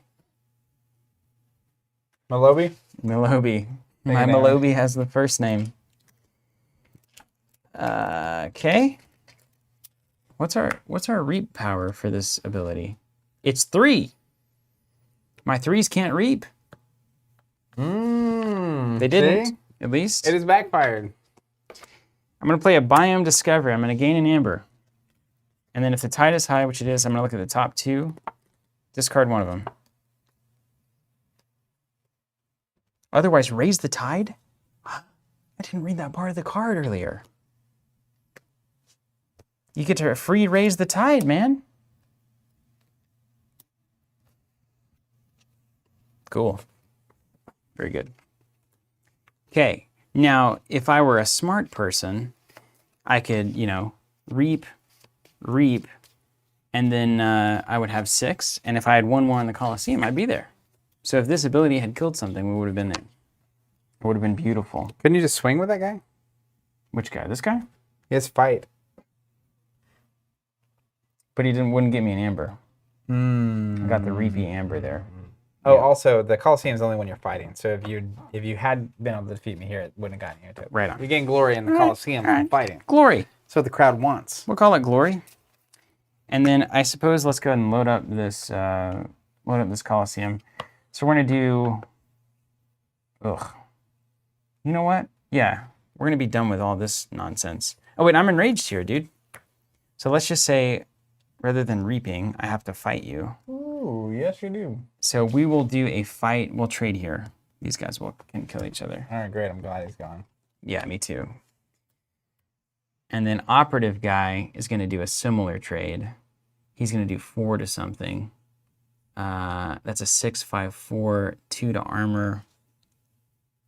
Nope, he's also enraged though. It doesn't work. He's probably going to dunk himself then. I mean, you could defeat here and get a Coliseum token. Sure, let's do that. I already got the one from the thing. Okay. And then I'm just going to reap here, go to 4, and pass it over to you. It's a game of discovery. Bryce, can you open that door? Discovering how warm it is. I'm going to go with Untamed. Let me draw my... I got chains, so I only get 1 card.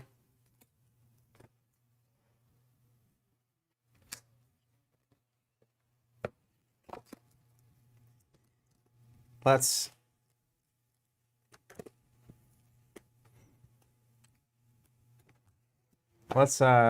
take the Tide. Up to 5 chains. Why not? So I can archive the top card of my deck, Yeah. which means I Did shuffle. we killed each other here, didn't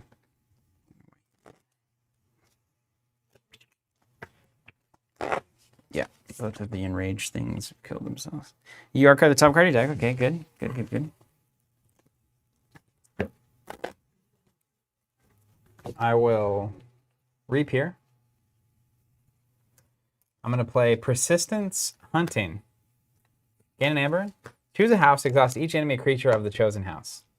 So we're going to choose...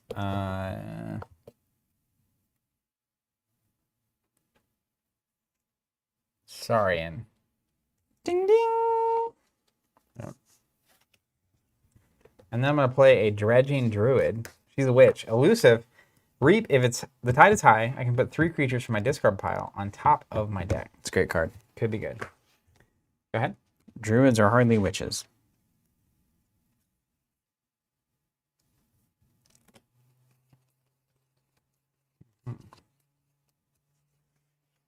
Okay.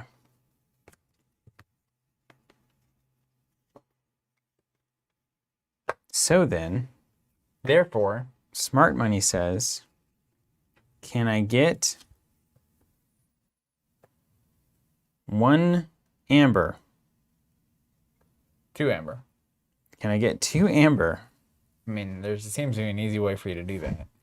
So if I were to play Star Alliance and reap twice and then bust the Coliseum, game is over. That seems like a good move. Let's do it. Star Alliance, reap twice. Spin 6 off the Coliseum, 6 off the I got thing. Coliseums. Ah. Space race complete. That's amazing. I thought I had that game in hand. You were doing nothing for a few turns. And then I got dunked on. It was all in my grand strategy. All right, here's my plan. Open 2 new decks, play that Keyraken. That's exactly the plan. Go. I don't know how it works. Is your high tide? Keep that with that deck. Okay. Every deck needs one. All right, where'd that go? Did you take the display away? No. Yeah, I did. I did do that. I like that deck. Yeah, dude. I didn't have a good Congratulations. deck with the captain. I warmed it there. up for you. I appreciate that. I'll never forget it. Oh. What's her name? I'm going to run a test. All right. Oh, I know what test. All right, everybody. So listen to me very closely. In your headphones or in your speaker listening environment, etc. So I'm testing another boom mic setup that we did yesterday. This one is only on me, so Zach won't matter on this one. What I'm asking for is when I switch to the boom, is the quality the same? Is the quality better? Or is the quality worse? So here's me talking. You're not going to be able to hear me, right? No, you can be heard. Here's what I'm going to do. You're just going to be kind of in the way. Wow, you really took to that Manhattan, man. Well, I got to brush my teeth. Oh, right. I have Invisalign. I can only be out so many hours a day. I got to make it happen. And the drinks showed up late today compared to typical. A lot of training going on. He's running this bar. Bryce's is still late. Soleil just not showing up. It's just dry as the desert over there. I'll be right back. All right, so you can do your test. we'll do the audio test. So this is me talking here. We'll even make it nice. So I'm gonna be talking here. I'm coming through the lab. For any tech people out there, this will be fun. Coming through the lab microphone. So here we are. We're talking. Now I'm gonna switch to overhead. See what you think. Okay, this is me talking again. I'm still talking. Better quality, worse quality, the same quality. These are the questions that we have to ask. So now it's cool. There's a boom literally right here that somehow you can't see in both of these shots, which is amazing. And I just want to know if it sounds better, worse, or the same. It could be a little too high too. It could be, we might have it up a little too high. I just want to know if it's better or not. Ooh, everybody's saying better. I love that. Sounds way better to me. Richer, louder, better, louder, clearer, better. Oh my gosh. Bryce. That's important. That means we get to spend more money on a second boom mic. Somebody convince Zach. I'll have to show him the chat. Okay, more crisp, better, easily, says Wade. Better, louder. This is it. Better. All right. We've done it. All right, we're switching back. Switching back to the labs here for now.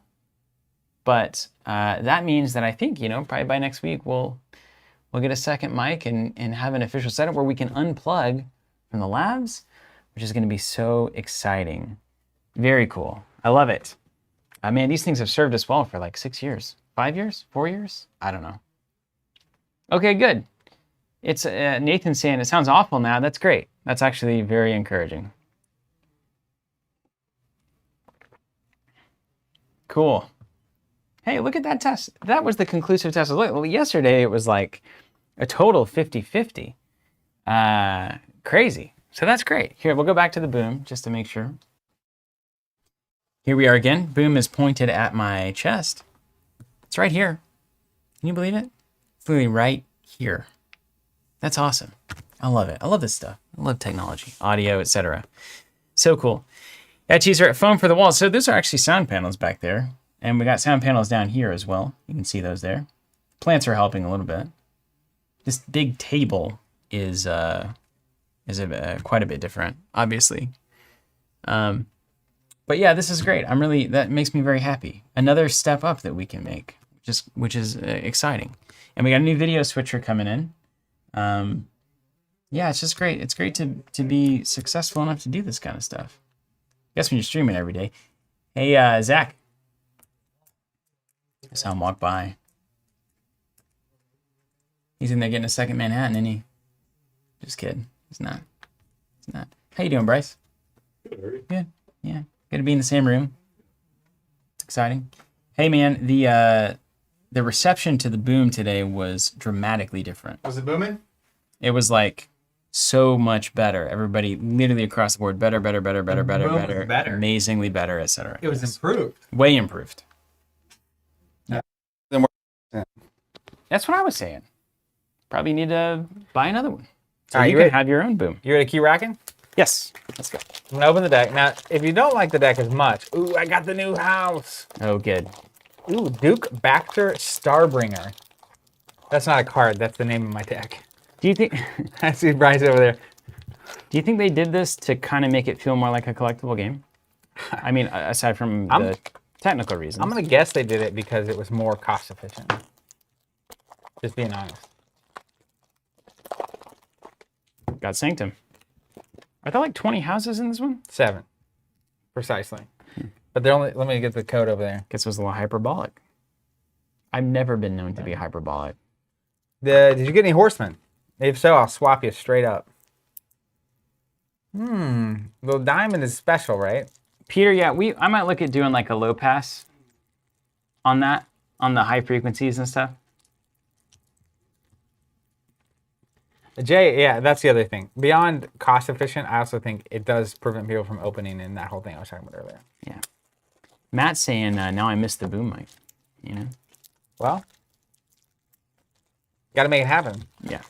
Now we know what we must do. Heroic, I think we can. I think any kind of like little echo or something, I can dive into that, but I just need to make sure it was worth investing in. I'm just looking through this art. Oh, look at this. It's adorable. Chelonia? It's a turtle. It's a fishing turtle. Caledonia. What makes your bitch so hot? I also got 2 youngest bears, which are also adorable. How are they the youngest? You can't have 2 youngest bears. That's impossible. Fangtooth Cavern, which I love. Do you know how superlatives work? No. There can only be 1 youngest bear, or it's not a superlative. Like, can you and Tim both be the youngest brother? Perhaps. Perhaps. Dude, What look is at wrong this. with you? Look at this Perhaps. crazy Read thing. some All right. Kant. Chenille. Chenille.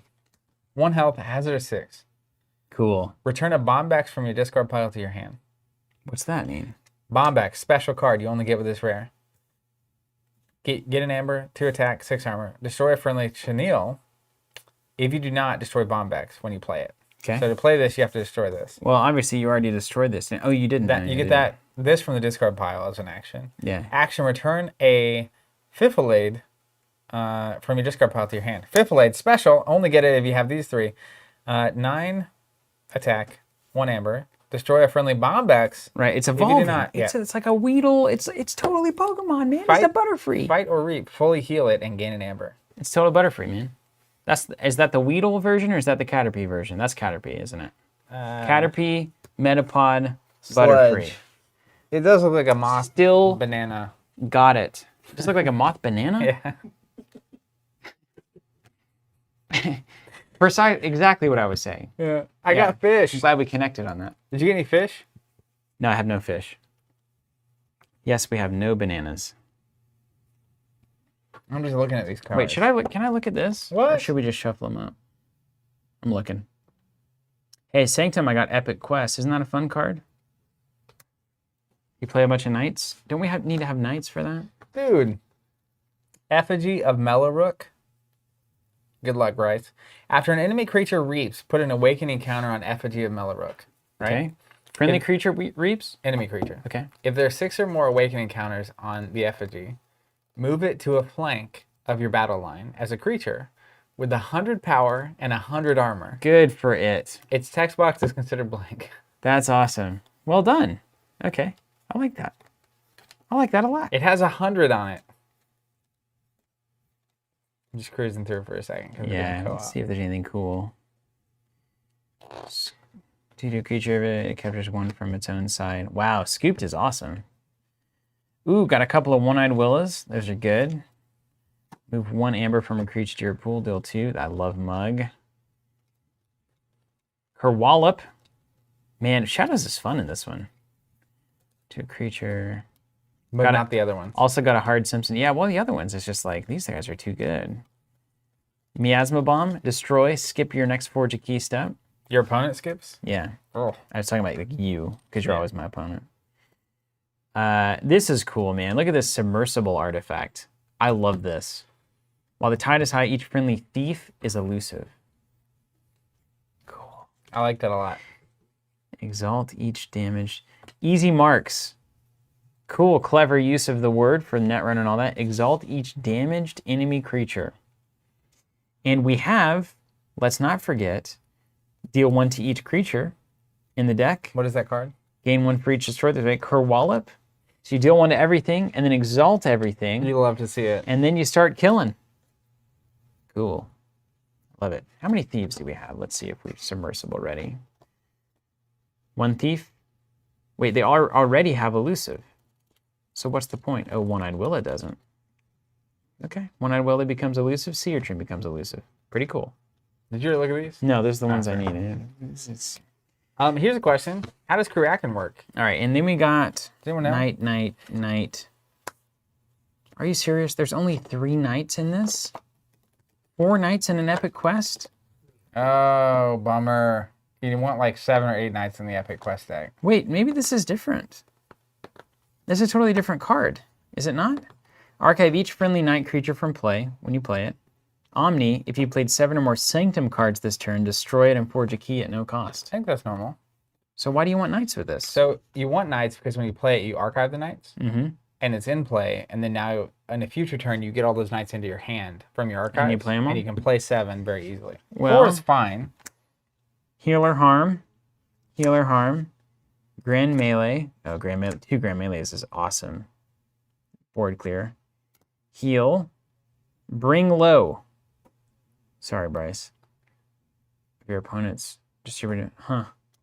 Okay. Interesting pool. Interesting pool. I always do this. I type Rise of the Key, the Keyraken instead of the Keyraken. What's happening? There's a mailman out there. Alex Becker stopped in. I gotta find the rules. The Keyraken rules? Did they not include it in the printout or something? Not as far as I can The tell. print on demand doesn't have it? Dang it. We just like to step into all the traps that actual players are going to run into, so you guys don't have to deal with it later on, you know? It's like, hey, if you do get these cards printed, they do not also have a rules card in them. All right, tell me everything. I see you've got it pulled up.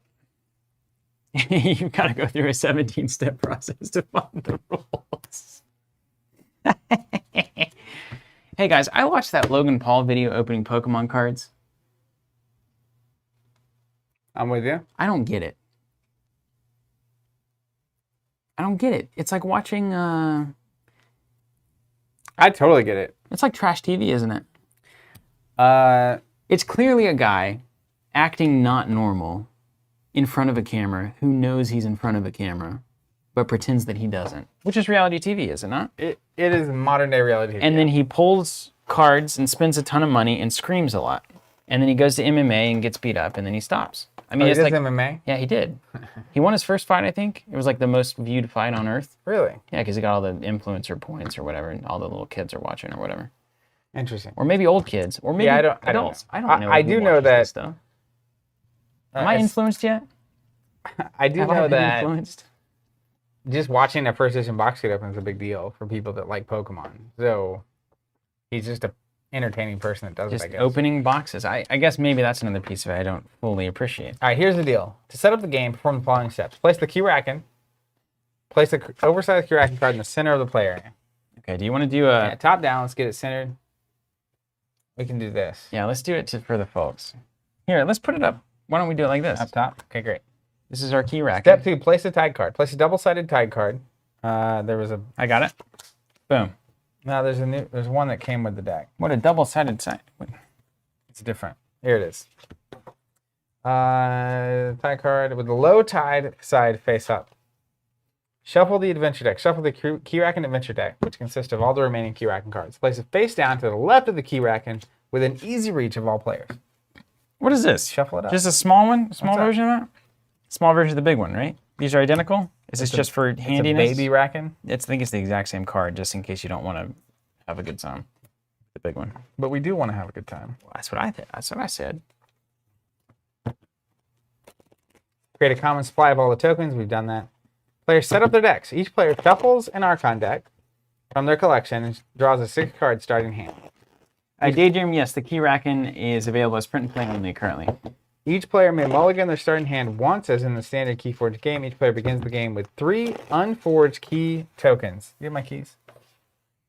Do you want your fancy ones? Doesn't matter. You get your fancy one.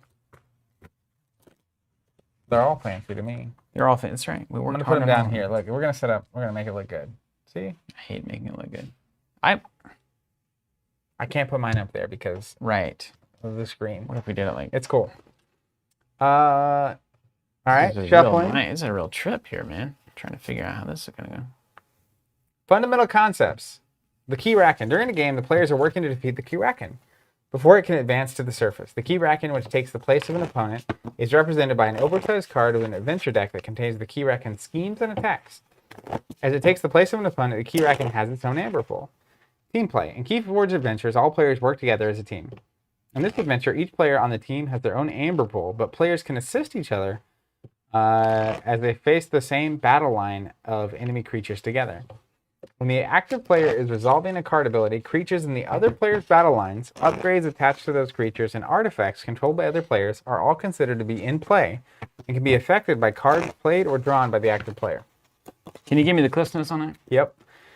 We'll do that in a minute. I was busy looking at the chat. Players win the adventure by defeating the Keyraken. The team of players does this collaboratively by attacking the Keyraken with creatures and destroying its arms and tentacles.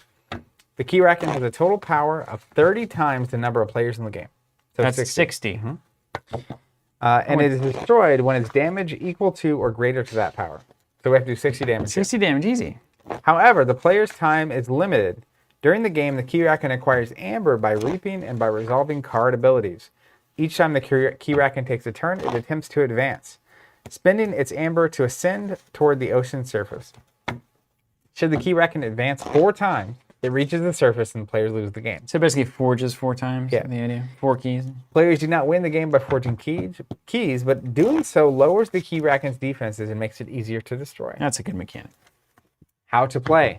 When playing a game of Keyforge Adventure, players take turns in sequence, each taking a turn for the Keyraken after taking their own turn. So I take a turn for the Keyraken. You take a turn for the Keyraken. Okay, I'm going to make my Keyraken turns bad. That's ideal. That's my plan. After players have drawn their starting hands, they select a turn order. Who will play first, and if applicable, who will play second, and who will play third, and so on. You're playing first. You read the rules, you play first. Player turns. During a player's turn, they will follow all of the rules described in the Keyforge rulebook regarding choosing a house, playing discarding cards, readying cards, and drawing up to 6 cards. However, players ignore the first turn rule, which restricts the first player from only playing 1 card at once. Easy. Players may use their cards and abilities as normal during the turn. If a creature is used to fight, it may fight the Keyraken or any of the Keyraken's creatures. Keyraken turns, right? It's going to be pretty simple. You're just blasting me with text here. Yeah. During the Keyraken's turn, we take normal turns. Step 1. During the Keyraken's turn, To sum it up, we take normal turns. TLDR. During the Keyraken's turn, it performs several steps that mirror the steps of a player's turn. The Keyraken advances if able, so it forges a key if it can. Right on? Or forge it, you forge a key. The active player draws adventure cards. During the Keyraken's turn, the active player draws each card in the Keyraken's archives. So it has to draw Always its pick archives, up the archives. Octopus doesn't have any archive. Well, and then it's draws the Kraken, I top guess. 2 cards from the adventure deck. Okay. Each time a player draws an adventure card, they play that card immediately before drawing the next card. So for instance, behold its grandeur. The Keyraken gains 1 amber for each creature you control that shares a house with one or more of its neighbors to a maximum of 4. So it's just going to be a treachery deck, basically. And that'll all work as it should work. Keyraken and its creatures are then used. So it does its thing. Then each enemy artifact is used. So anything that has in play is used. Then the Keyraken and each of its creatures and artifacts are ready. Okay. Does its creatures always reap, or do they always fight, or whatever? That's how the Keyraken always reaps up there somewhere. The Keyraken and its creature are used, yeah. During the step, the Keyraken is used, and then each ready creature in its battle line is used, starting with the creature on the left flank and proceeding to the right, so to left or right. So maybe we just choose? When the Keyraken is used, it reaps and gains 1. Yeah. Occasionally, upgrades or action cards give the Keyraken the prey keyword, in which case it attempts to fight. Cool. When one of the Keyraken's creatures is used, the creature reaps unless it has the prey keyword. Right on, and then it fights. If it has prey. Presumably, yeah, because it probably fights whatever the prey keyword tells it is its tastiest target. So I'm going to draw up 6. I saw Noxious, I saw you hanging around in the chat here earlier. Is Noxious an influencer? Are you an influencer? What's the threshold for influencing, and what are we influencing? I don't know. I'm going to keep this hand. Let me see. What happens when we score a key? When we score a key? High fives? Can you open the door and score that key? Yeah, let's open that door. I know Rafe closed it because we got, there's going to be a lot of noise. I don't care. You guys won't be bothered, will you? Wow, there's going to be a lot of noise. Look at that there's a big bag of, it's like Santa Claus out there. Let's read the Keyraken. Doing some city work out there, huh? 3 people taking out the trash? So the Keyraken is 60 health. It only deals 3 damage while fighting. Stereo productivity? The Keyraken gets +2 armor for each unforged key an active player has. So I have 3 unforged key, which means it has 6 armor. I'm going to get those tokens out.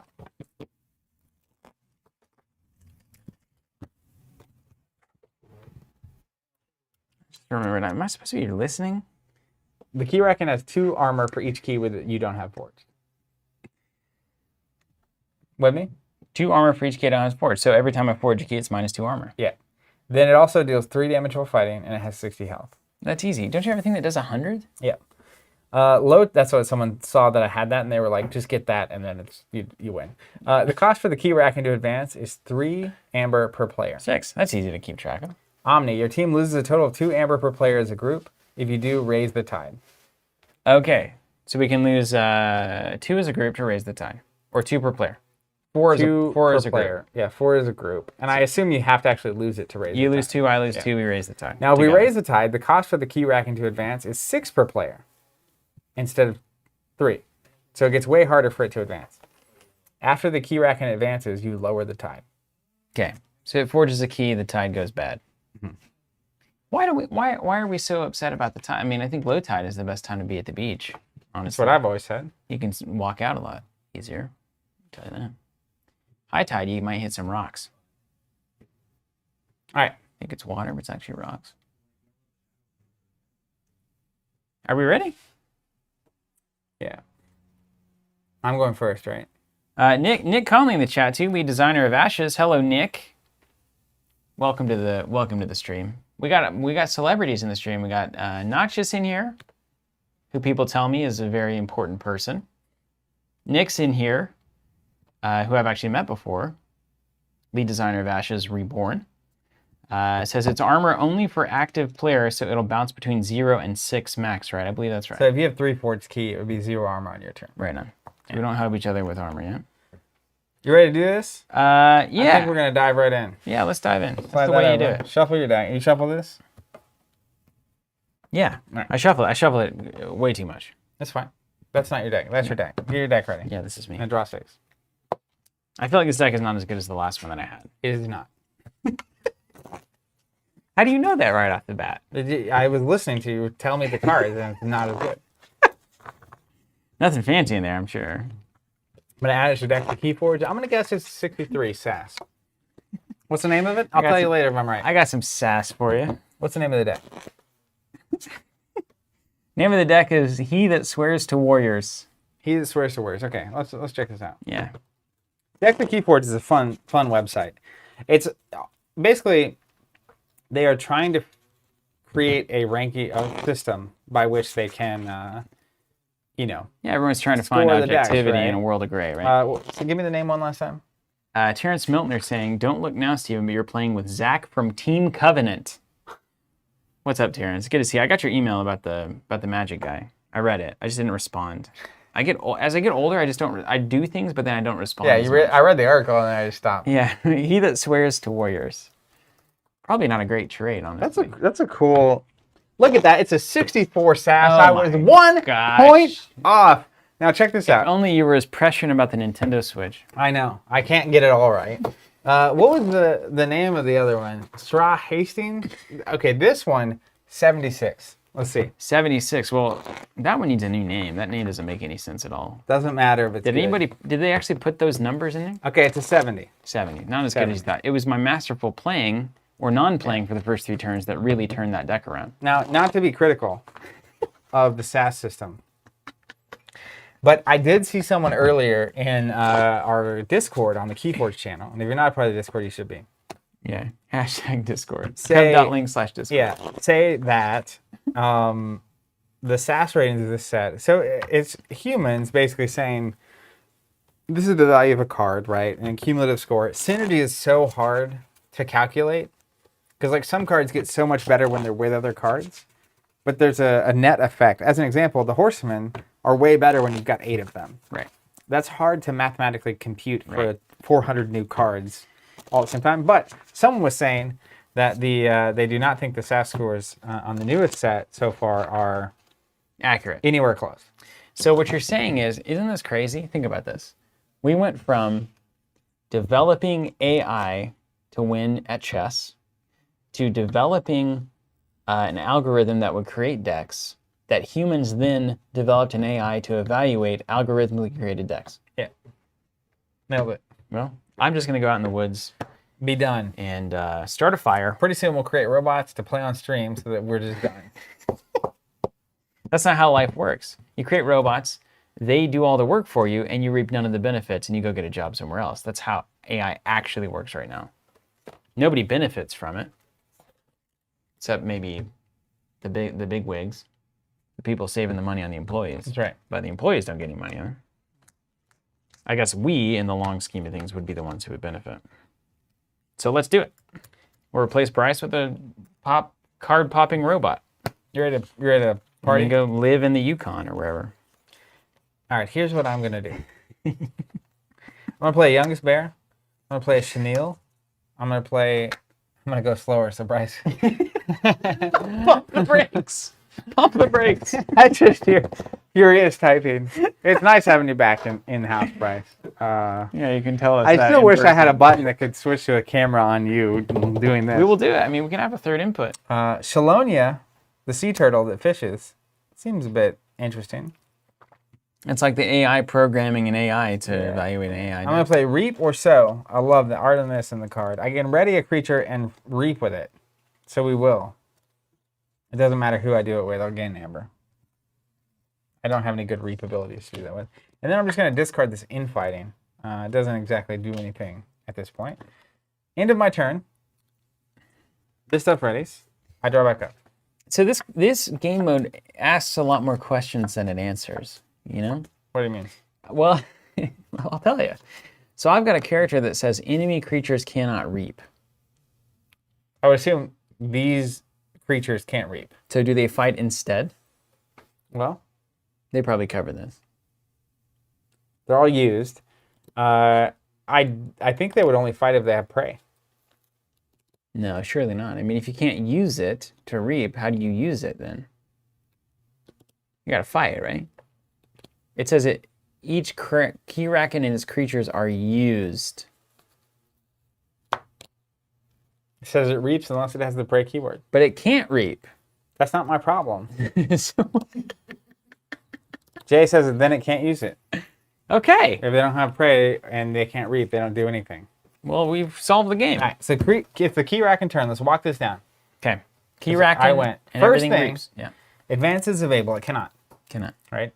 Then I draw adventure cards. So one at a time, we'll resolve the first one. This is a Slippery Arm. It's a creature, elusive, reap. If the tide is low, the Keyraken archives an adventure card. I'm gonna put the tide right here. Destroy, deal 3 damage to the Keyraken, ignoring armor. Second card. The Evil in the Ranks. Deal 3 damage to each of your flank creatures. If the tide is high, it's not. So 3 damage to each of my flank creatures. Well, that was fun. But that is the card. It goes away now. Okay. Okay? So then, that is the second step. Third step, the Keyraken and its creatures are used. The Keyraken is going to reap. I'm just going to put the amber right on it. It reaps if it's able. Yeah. Right? Its creatures, the creatures come in like normal, right? Do they come in tapped? Or whatever this I is? assume they do. They Exhausted. wouldn't get used on the first turn they come out. We'll see. Then each enemy artifact is used. None out. Then the Keyraken and each of its creatures and artifacts ready. Yeah, so Okay, right it now. would be. And Yeah. this is Keyraken is not a creature, it just says Keyraken, so it could reap past the ability there. Yeah, that's right. Then it's going to be your turn. Oh my goodness, this game's going to be over so quickly. Can I destroy that? It's not an enemy. But if it's destroy a creature, then yes. Yeah, is that okay to destroy? Or is that a significant part of your Keyraken plan? It's the beginning of my... Would you rather destroy... I can destroy both of these or none of them. That's fine. That's okay? Yeah. It'll do 3 to the thing, and then this guy won't reap. I and like stuff. that thing not being around, for sure. Kara, this Keyraken is from Drive-Thru Cards? No. Make playing cards. No, Aegis. Aegis. Wow, I missed. All right, play a... play... Airball. Oh man! So a couple of weeks ago, my niece had a recital, and it's the first thing post actual vaccination that I felt comfortable going to. But where they had it, there was a basketball court. I haven't actually shot a basketball in 3 years. Yeah. It's been a while. Been a while since you dunked one too, hasn't it? Yeah. But I literally, the first 3 times I shot the ball, Yeah. it's like, I have muscle memory. This will be great. First 3 times, air ball. I wasn't even close. It didn't hit anything. And I was just like, man, I guess you do lose it if you don't use it. Didn't hit a thing. Okay, this is wrong.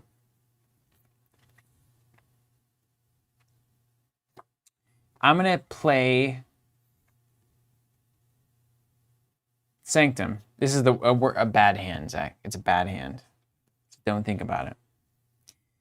I've got 2 grand melees that I'm going to play right off the bat. The first one will do something. The second one will do nothing. Destroy each creature that does not share a house with one of its neighbors. These guys are going to get that guy out of here. Okay, and then the second one is just for kicks. The Will Apocalypse saying, I just recently played basketball for the first time forever, and I did the exact same thing.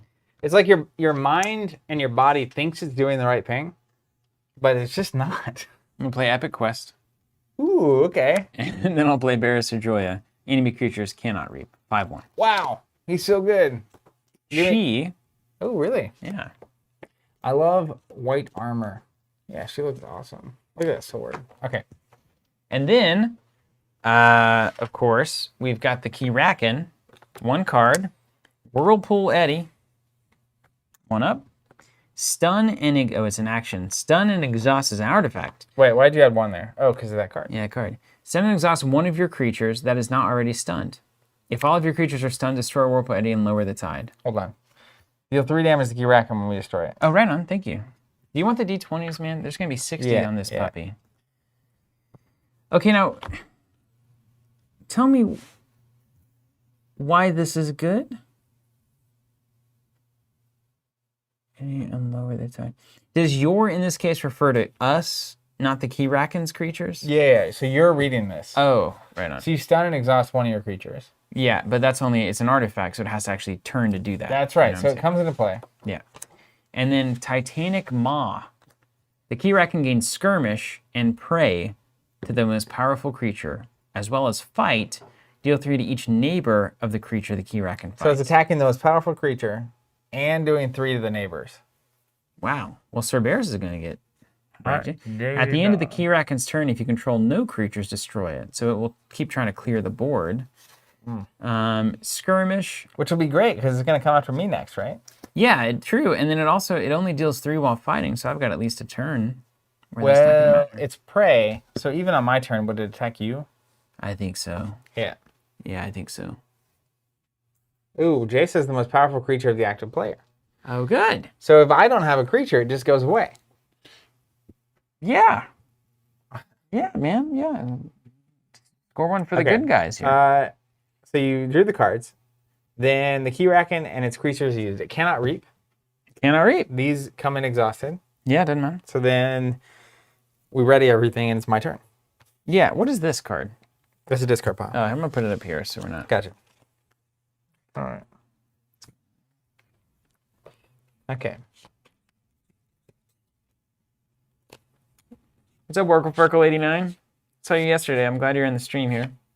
Oh, dude, do you want to become famous on Instagram? You know what? Have you considered it? I've been waiting for that. Cutley. That's weird. So Jay says it attacks Joya, but other people have said it's only the active player.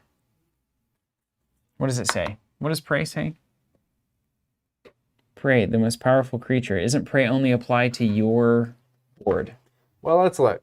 Let's take a look at these here rules. Prey. Let's find it. Prey keyword. Some of the Keyraken's creatures feature the prey keyword. A creature that has this keyword, when it's used, if the active player controls a creature described by the keyword. Active player only. Yeah. Boom, right there in the first sentence. Oh, I was still the active player, apparently. But it was exhausted. Oh, it's an upgrade. Do you flip it and then use the Keyraken? Yeah. So we got it. it's immediately attacking you. So then it gains Skirmish, so it's going to do 3 while fighting? Plus 3, right? No, just 3. And then 3 to each of my neighbors, which doesn't matter, okay. so I take 2. I get it. Okay. Keyraken fights me. All right, and then it will try to fight you at the start, and it will fail unless you do play creatures. Okay. I will go. You've been good at not playing them so far. It only does 3, though, right? Only 3. So, But 3 to all the neighbors as well. Keep that in mind. I am going to go with Logos. I'm going to play Isotropic Core. Gains me an Amber. And it says, each friendly creature gains Hazardous 1. That's only your friendlies, My right? friendlies, We're yeah. not friends, we're just kind of around. Then I'm going to play Data Forge. Gain an Amber. And then technically I could forge a key at plus 10, minus 1 for each card in my hand. I'm not going to do that. That's, but that's an interesting card. just wanted to gain the Amber. Good card. Then I'm going to pass it into my turn. He was laughing now, Keyraken. So 2 cards. Lashing Tentacle, prey, the most powerful creature. Skirmish, destroyed, deal 3 damage to the Keyraken. And I'm going to put artifacts down here. Sure. And upgrades kind of on it. Primordial, the Keyraken gains. This is another upgrade. Reap, archive an adventure card. After a player forges a key, destroy Primordial. Okay, I see. Get it. Okay, so then we're going to use the Keyraken. It has prey, but because I don't have anything to attack, this goes away, right? At the end of the Keyraken turn, it goes away, but we can do it now. Okay. I don't think it'll matter. Um, And it cannot reap. No, it can reap. It can reap. It can reap. It's reaped twice because it's not an enemy creature. So it reaped on my turn, and then it reaps. Oh no, it had prey on my turn, and then it has prey on your turn. It And it can't fails. attack, so it fails. Does it still reap though? I doubt it. Because it says... Because at the end of the turn, you try. So I think it just sits there. It tries to prey against me, and it doesn't. Yeah. And at the end of the turn, it will go away. Okay. Use each enemy artifact is used. What's the artifact do? Stun and exhaust. I can't do that. If all of your creatures are stunned, destroy Whirlpool Eddy and lower the tide. They're not stunned because I have none. Yeah, that's right. The Keyraken each of his creatures and artifacts ready. All this ready, then that goes away. And then it's your turn. My turn, okay. I love this. I love it in the chat. No valid target, apparently it reaps, but then another person said it doesn't reap. Ryan says it doesn't reap.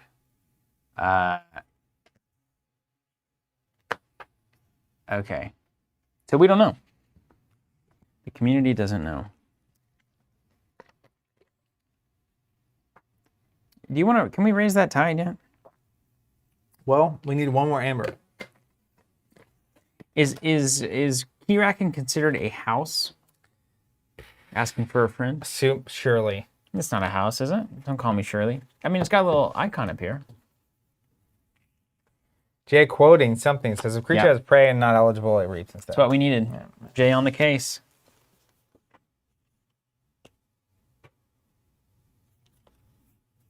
Jackie Tar. Deal 1 to a creature. If the tide is high, deal 6 to a creature instead. E. Kimball saying yes, House Keyraken. Okay, cool. I'm going to have a great turn coming up. Now, elusive would be good here. It's pretty good. Prey, the most powerful creature. Okay. So I'm going to go Star Alliance. Okay. Check this out. I'm going to shield me later I love that on card. Barrister to give +2 armor because I think things not reaping is going to be important throughout this game. Thank you. If you can gain an amber, we can raise the tide. I can gain in it. I'm going to play a creature here. Wait a minute. How did I do this? I'm going to play together. Play. You may play a non-Star Alliance card.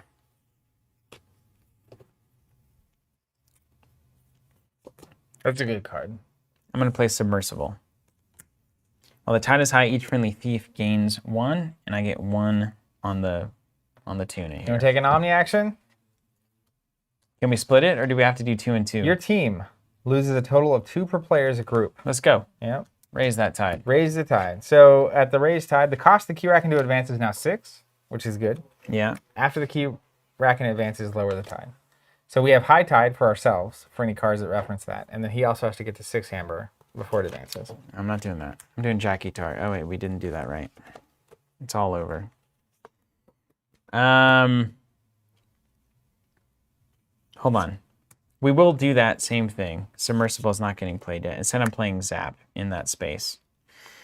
So Zap says, deal 1 to a creature for each house represented among creatures in play. Creatures in play, houses. 1, 2, 3, 4. This isn't a creature. Logos is not a creature, so 3. Deal 3 to a creature. That one. Boom. So 3 more here. That's right. And I gain 1 amber, but we already spent it on the raise, tide raising. And that will be me. Okay. 2 adventure cards for you. End of party. No, wait, yeah, I do know. I get to play Submersible Ooh, and then get 1. This thing, it means it gains when it reaps, it archives, which it got on my turn, so No, it wouldn't have that's had. It's taking a Star Yeah, Lancer. sure, That's how I did that. Played together, played Jackie, It would have played had it. Zap. Right on. So it should have archived a card last round because of this. Let's do it right now. So you get an archive, which it draws now. Now we go to them turn. Yeah.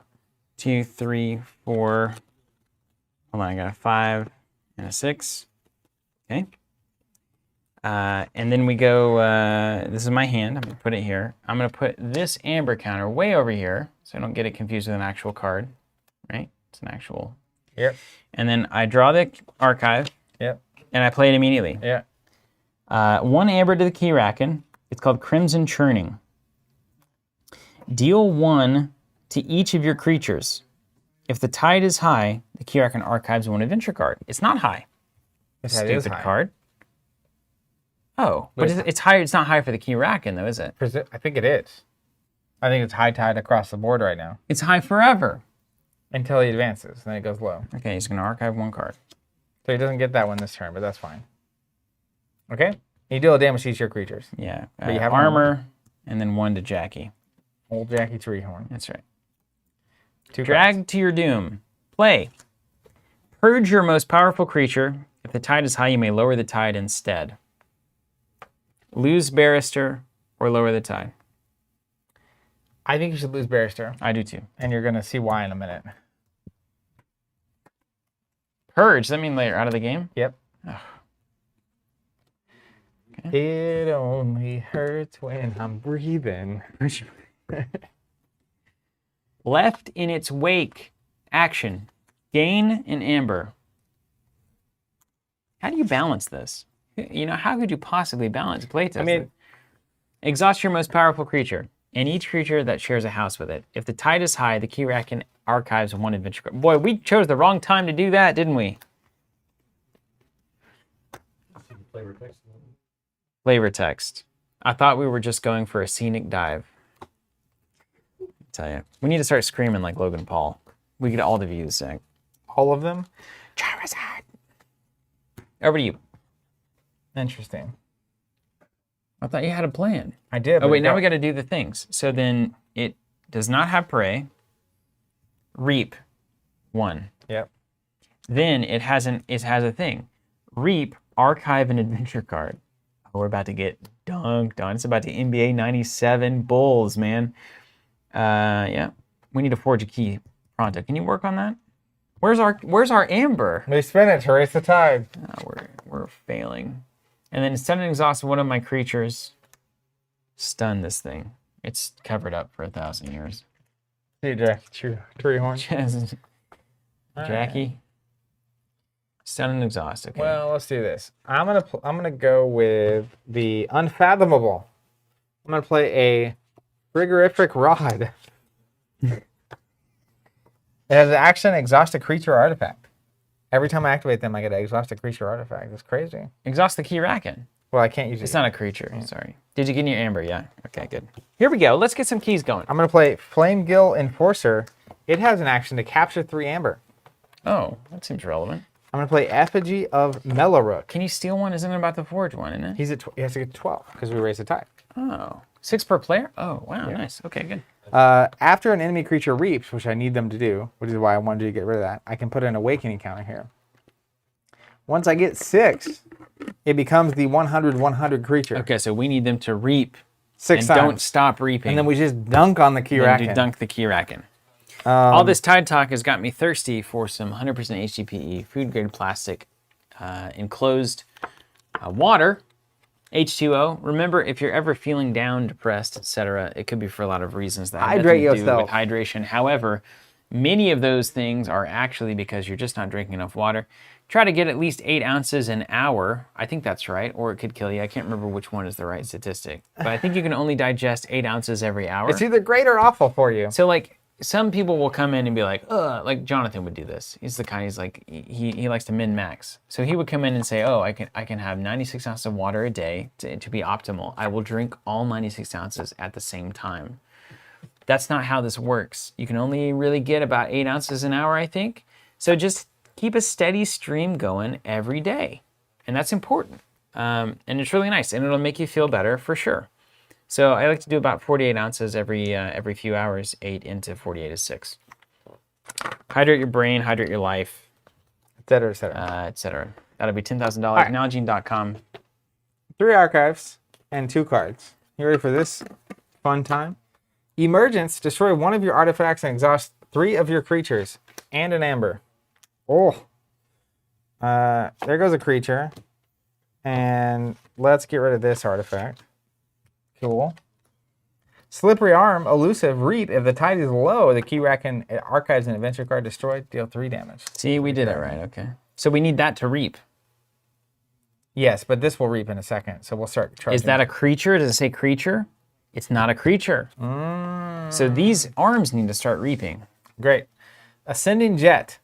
It's an artifact. Action, give the Keyraken's creature with the lowest power 3+1 power counters. If that creature has 9 or more power, destroy Ascending Jet and lower the tide. Tenacious Arm. Reap, the Keyraken steals 1. Destroyed, deal 3 damage. It's fine. Crushing Arm. Prey, the least powerful flank creature. Destroyed, deal 3 damage to the Keyraken. We're just going to leave them out for 2 rounds, you know what I mean? Let them reap, baby. And let's just dunk on this thing. Let's go. All right. No, that's a prey one, so that'll kill something. All right. Then kill that one. The Keyraken reaps. With me? Yeah. And then everything else tries to do it. Well, this tries to do something. And when it reaps, it archives. So we need to forge a key still because of this primordial. Yeah. Okay. All right. End of round. That was the big turn we had to live through. Yeah. It's getting beefy in here. Yeah. All right. And then your turn.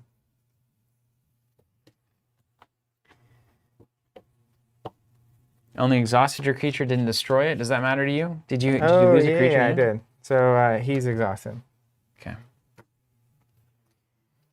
Now on my turn, if these things reap, does that thing trigger the effigy, or are we in a little mini After an side enemy creature game? reaps. Okay. We're going to Funky Town. Oh right, let's go. I'm gonna play Star Alliance. Star Alliance is going to play Lay of the Land. It's going to gain me 1 amber. Look at the top 3 cards of my deck, put them back in any order, and draw a card.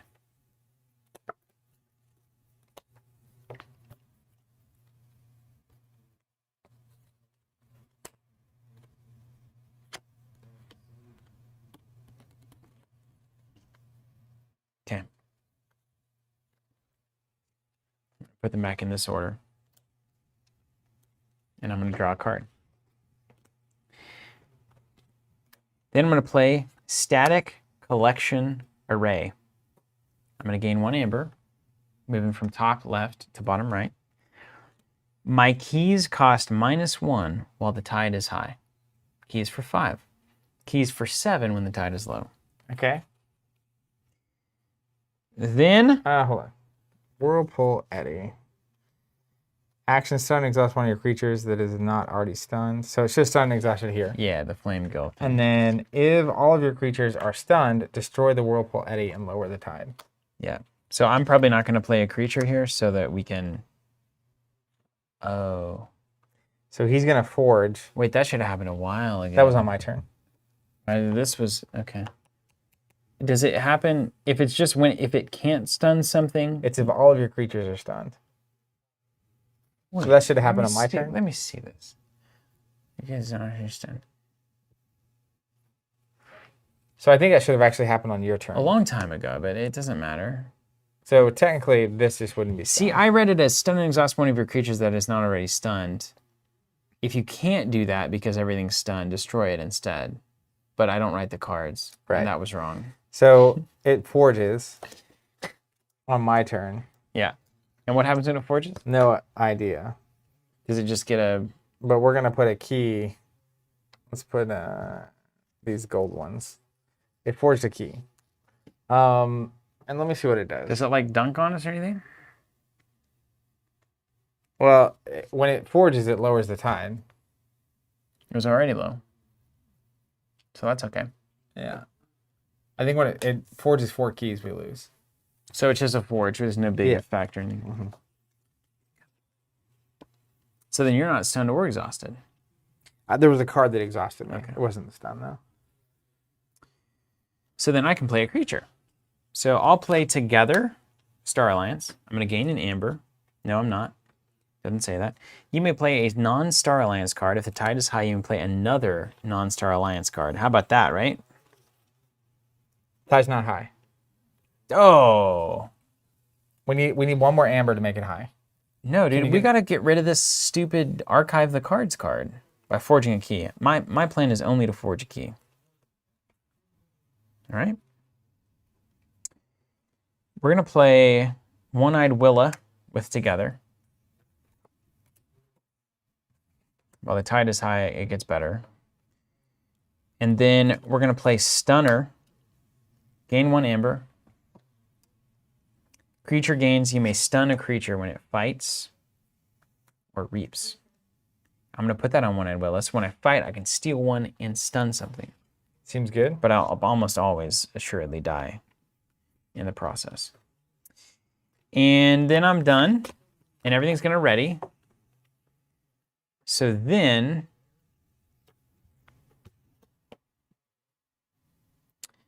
we're going to go to the bad things. I'm going to draw my hand. 2, 3, 4, 5, 6. Okay. Then I'm going to pick up the archive, and I'm going to play it. Race to the surface. Play. Gain 1 amber. For each time the Keyraken has advanced this game, it archives 1 adventure card.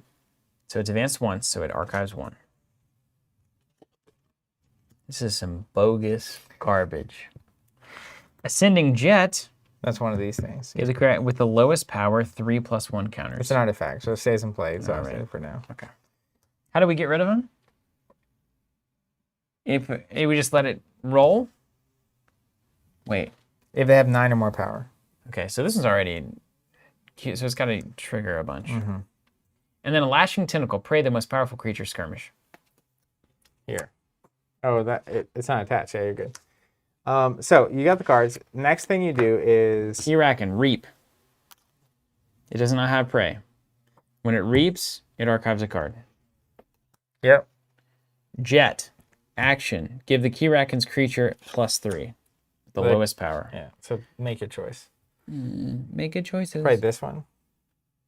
Yeah. It's got prey though, so it actually swings. Yeah, let's see this one then. Yeah. This is not going to swing at all. Then everything starts reaping. Yep. So I'm going to put Reap. 2 counters here. And if the tide is low, the Keyraken archives 1 card. We're losing. You ever feel like you're losing? Reap. The Keyraken steals 1 from me. Fine. And then it also reaps, doesn't it? So beware. Check. We're both checked. The least powerful flank creature. 2? Your choice. Yeah, the stun Yeah, thing seems right. kill the Now it's elusive, so it doesn't take any damage. That's right. Who's laughing now? Exhausted. Keyraken? Okay, we did it. Then technically the artifacts go after the creatures. That's fine. So That's worth knowing. the creatures would go and then... Let's put them in order then. Yeah, so put the Artifacts on the bottom. Everybody can learn from our bumbling. And then upgrades will go right here. Learning is hard. Let's center that. Centered.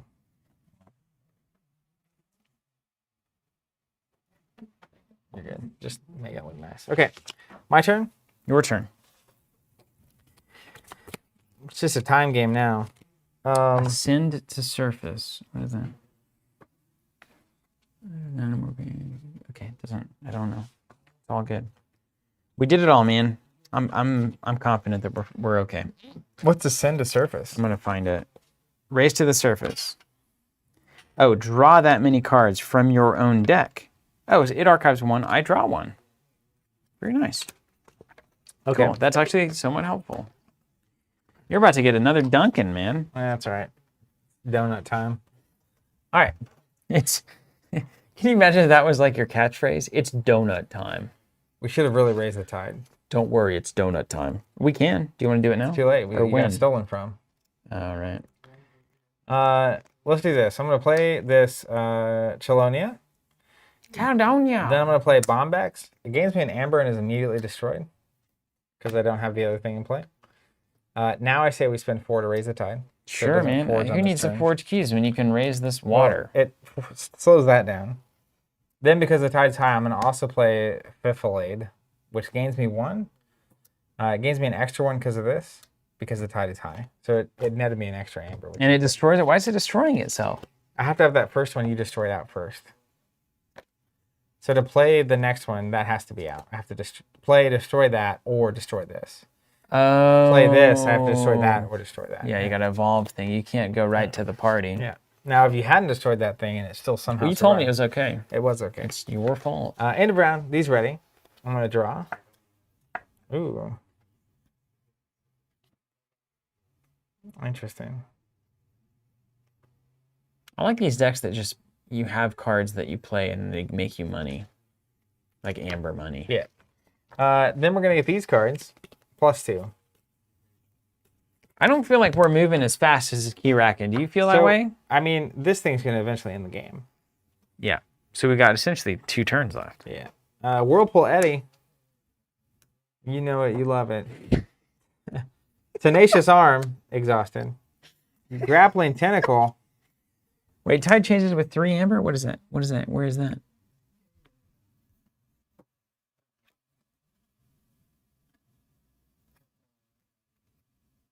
No?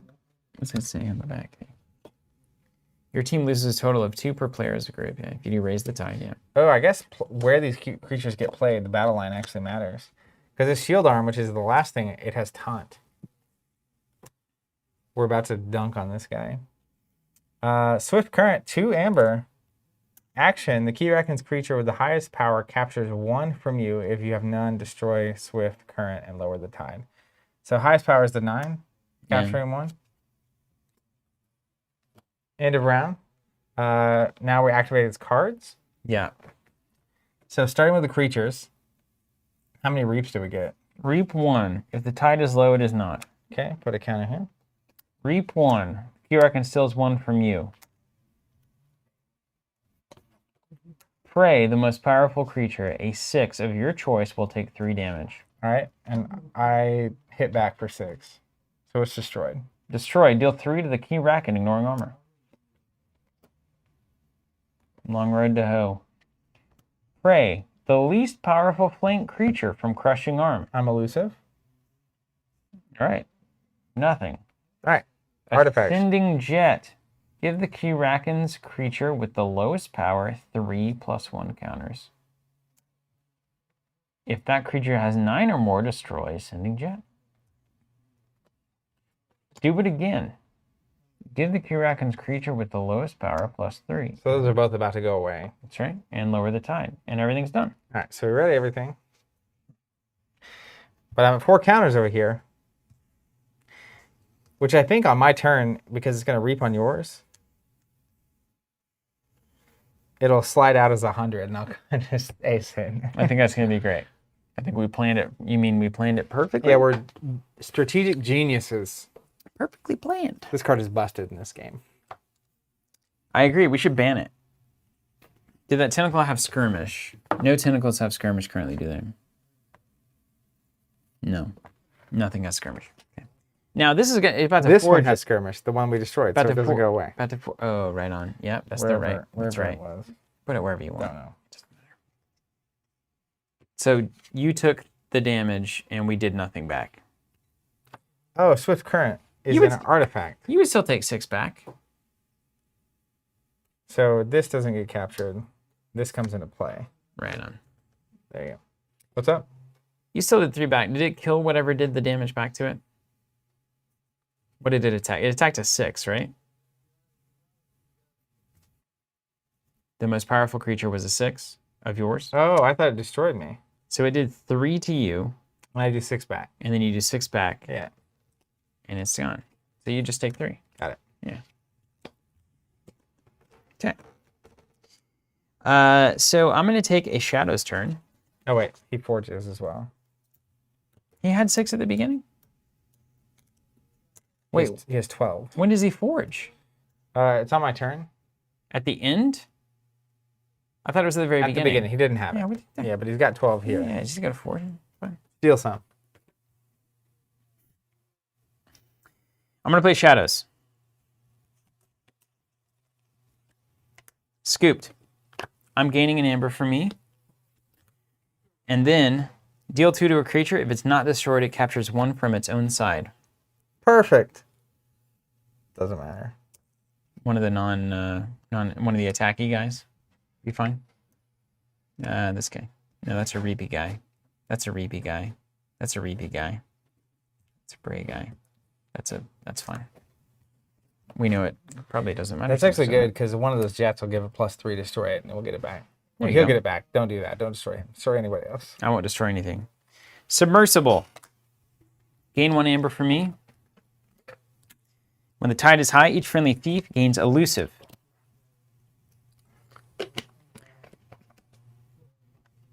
Mug.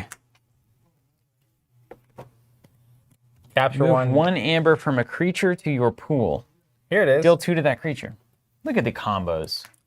Look at the combos, Zach. Also, gain 1 amber from playing it. Capture 1 amber from playing it. He's dancing now. Do we dare do a hard Simpson here? I haven't done a hard Simpson in years. I don't like Hard Simpson. I discard that. Did any of these prey things come at it? Yeah, the most powerful. The most powerful? No, the most powerful. You have an elusive most powerful. Is pretty nice. This is also elusive. Hard Simpsons. Oh, elusive, okay. too. Oh, I didn't know that. Yeah, hardly. Yeah, maybe we played that wrong earlier. I'm playing Hard Simpson. What up, Rusty the Kid? Trolling me? No, Okay. he's really there on chat. And we haven't forged anything, so that's a bummer. But I can tie it up anytime we need it. My turn is done. No, it's not done. I've got skirmish, but I can't do 2 to anything, can I? Keyraken, Keyraken, Keyraken, pray, pray. So this is pointless. Oh, I'll reap here, right? Yeah, I can reap here. I'm going to do that now. I'm going to gain 1 amber for reaping. Currently at 5, check Keyraken. And then I can stun a creature when I reap. Stun the biggest or worst creature for us. Nice. You'll never do that again if you tried. Where's that? I think, look, you can't even see You it on can't even screen. do it. Look at that. It's amazing. Okay, Looks great. Look at that table. Consider it stun. It's a beautiful encounter. Jackie is going to lose the stun, and then I just played Hard Simpsons. I just did it too, dude. Oh my goodness. It's a miracle. You guys can't see it. Where is it at? There it is. But it was standing up. Maybe Okay. these tokens are built like that. I'll draw 2, 3. Hey! Actually, it's way easier than I thought it was. Yahtzee.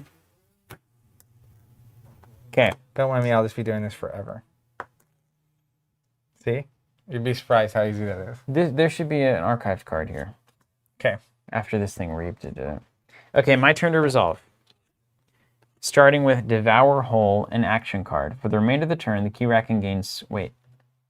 For the remainder of the turn? Keyraken gets his cards first, yeah. Okay, the Keyraken gains Skirmish and Prey, the least powerful creature. It fights and then readies, and it will fight again when it is used. So it's going to try to kill the 2 least powerful creatures. Or it's going to attack the 2 least powerful creatures. Okay. So remember that. Don't forget. Swift Current, 2 up.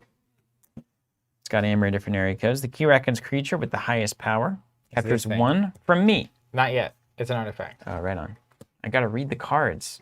It's like games. Raise to the surface, he gains 1. Action card. Each time the Keyraken has advanced this game, it archives 1 adventure card. It's advanced once. And then I draw that many cards. 1. Did it. Okay. Resolved. So it's fighting you. It's fighting now. So the Keyraken activates, it fights the least powerful creature. How about this one? Yep. 2 for 1. Well, you're elusive. I'm elusive. And then it does it again per Yep. its activation. So now type. it gets you. Dead. And then creatures do their thing. Creatures. Start left to right. Remember? Reap. Keyraken steals 1 from me. Mind me. Reap. If the tide is low, it is not. So it will reap. Ooh, these purple tokens are kind of great for this. Reap. And then it will steal 1. Look at this. These are built for it. It's like the right color scheme. You know what I mean?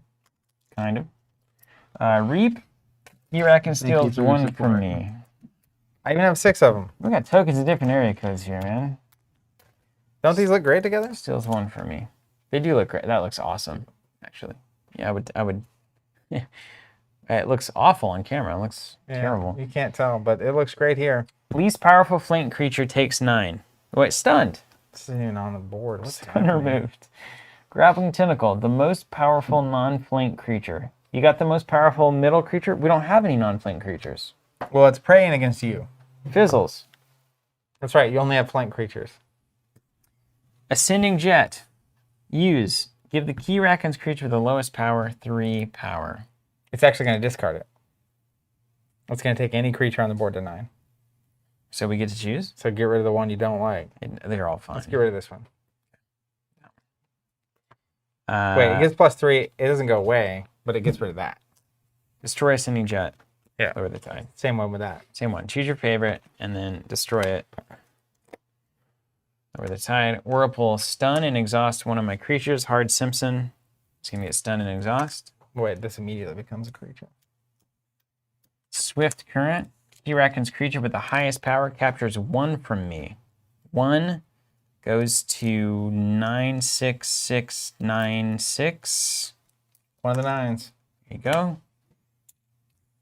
And then oh wait, we should have done the shield arm earlier. Has taunt, but no prey, so it's just going to reap 1 as well. Look at all that juice. We know it's about to get slam dunkarooed, though, don't we? So the advance is the first thing that happens before any of the encounter cards. Steven actually stole / captured from it. So it was under 12, and it was at high tide, so it needed to be at 12 to advance. High Tide says the cost for the Keyraken to advance is 6 per player, so it had to have 12 amber, and it had 11, or maybe 10. At the start of the turn. And then it just gained like 1 bajillion amber. Yeah. My turn? Yep. Swing for 100. Nothing it can do about that? It's just dead. This is the effigy of Melorook. Because it had a bunch of stuff that reaped, so it goes to a 6. And Can you attack it even if there's other creatures and yeah, stuff? I think so. Just a 100/100. So it dies. We just win. I got an effigy for you. Keyraken. More like Key can't.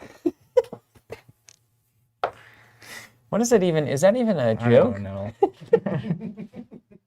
It's donut time. It's donut. That's right. It's more like Keyraken, not Keyraken. You know what I mean? That is better. Yeah, that is better. So, looks like effigy is the key to the game here. Well, you can imagine we had 51 health to shoot through. This is And he has 6 impossible. armor, and it's about to get more difficult for us a lot. I don't think these decks are exactly singing ours. But I do think this effigy card is crazy, right? They're not exactly singing the song, are they? So if your opponent doesn't have a destroy effect generically that's not based on like power, because like 100/100, you're not damaging this thing off the board. But the good thing about Keyforge is all that means is you lose a creature every turn. Right. Like it's like not a big deal really in Yeah, Keyforge. But in Keyraken, it happens to be that you have to kill 1 big creature. It is literally the silver bullet to the scenario. Yeah, that's amazing. Well, we did it, man. Yeah, Jay, I agree with you. Saying if we didn't have the Keyraken, it was not. Yeah, we gonna did end it, but well. this is like have the effigy. terrible. Yeah.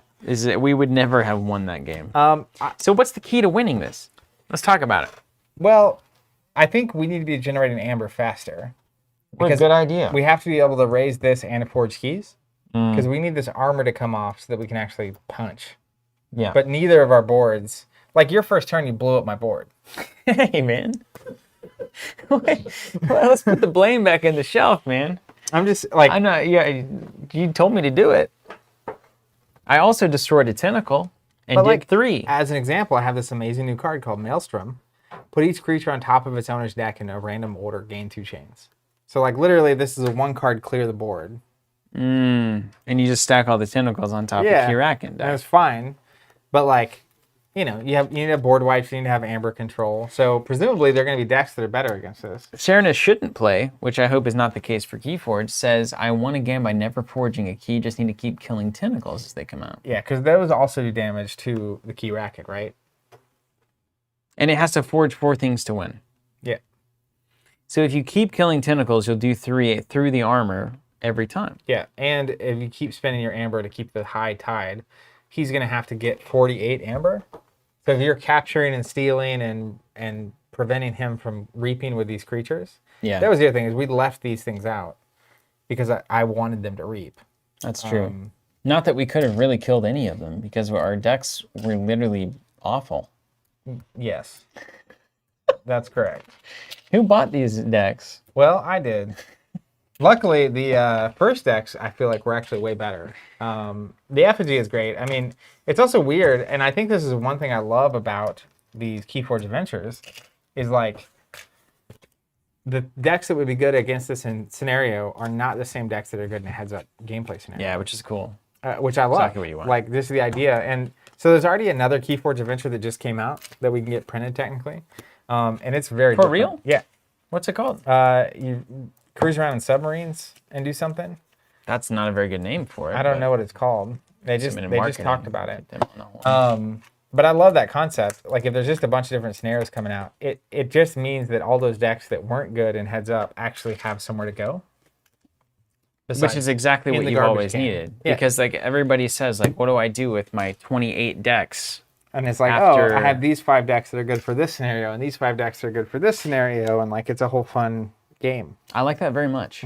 I like that very much. Hey, I think we should do one thing before we go. Open another deck? It is about 4. We should open one deck each and evaluate it and look at it. Remember that old evaluation video we did? I did. I do. You used to remember? I am. At one time I did remember that. That's right. Oh, look at these Keyraken cards. These are, if we didn't have that 100, people were saying it on the chat, but I want to reiterate, we would have gotten destroyed on that. But we had it. We knew we had it. It would have been a slow train to lose them. Slow train to paradise? Yeah, like you've got your exactly, not 28. You only have 50 decks, you have 100 decks. It's like, what do you do? Because here's one thing. Here's a dirty little secret. I'll tell everybody. Go on. If you're watching this far into the stream, you've earned it. It's not really a secret at all, but I love sealed, and I particularly love Keyforge sealed, and I love opening a random deck, playing a few times, and then never thinking about it again. Yeah. The problem with that is I also feel very guilty about, okay, well, what do I do after I'm done playing with it? And there's a lot of people that, you have the bins in your store that will have old Keyforge decks in them and stuff. That's not a permanent or sustainable solution to this problem. So do you just recycle your Keyforge deck after the sealed tournament? I mean, I literally played feel right in either. A ton of sealeds, and I've in the fireplace? I've probably bought 120 decks. Okay. To give you context. And I have given away or traded or sold 80 of those.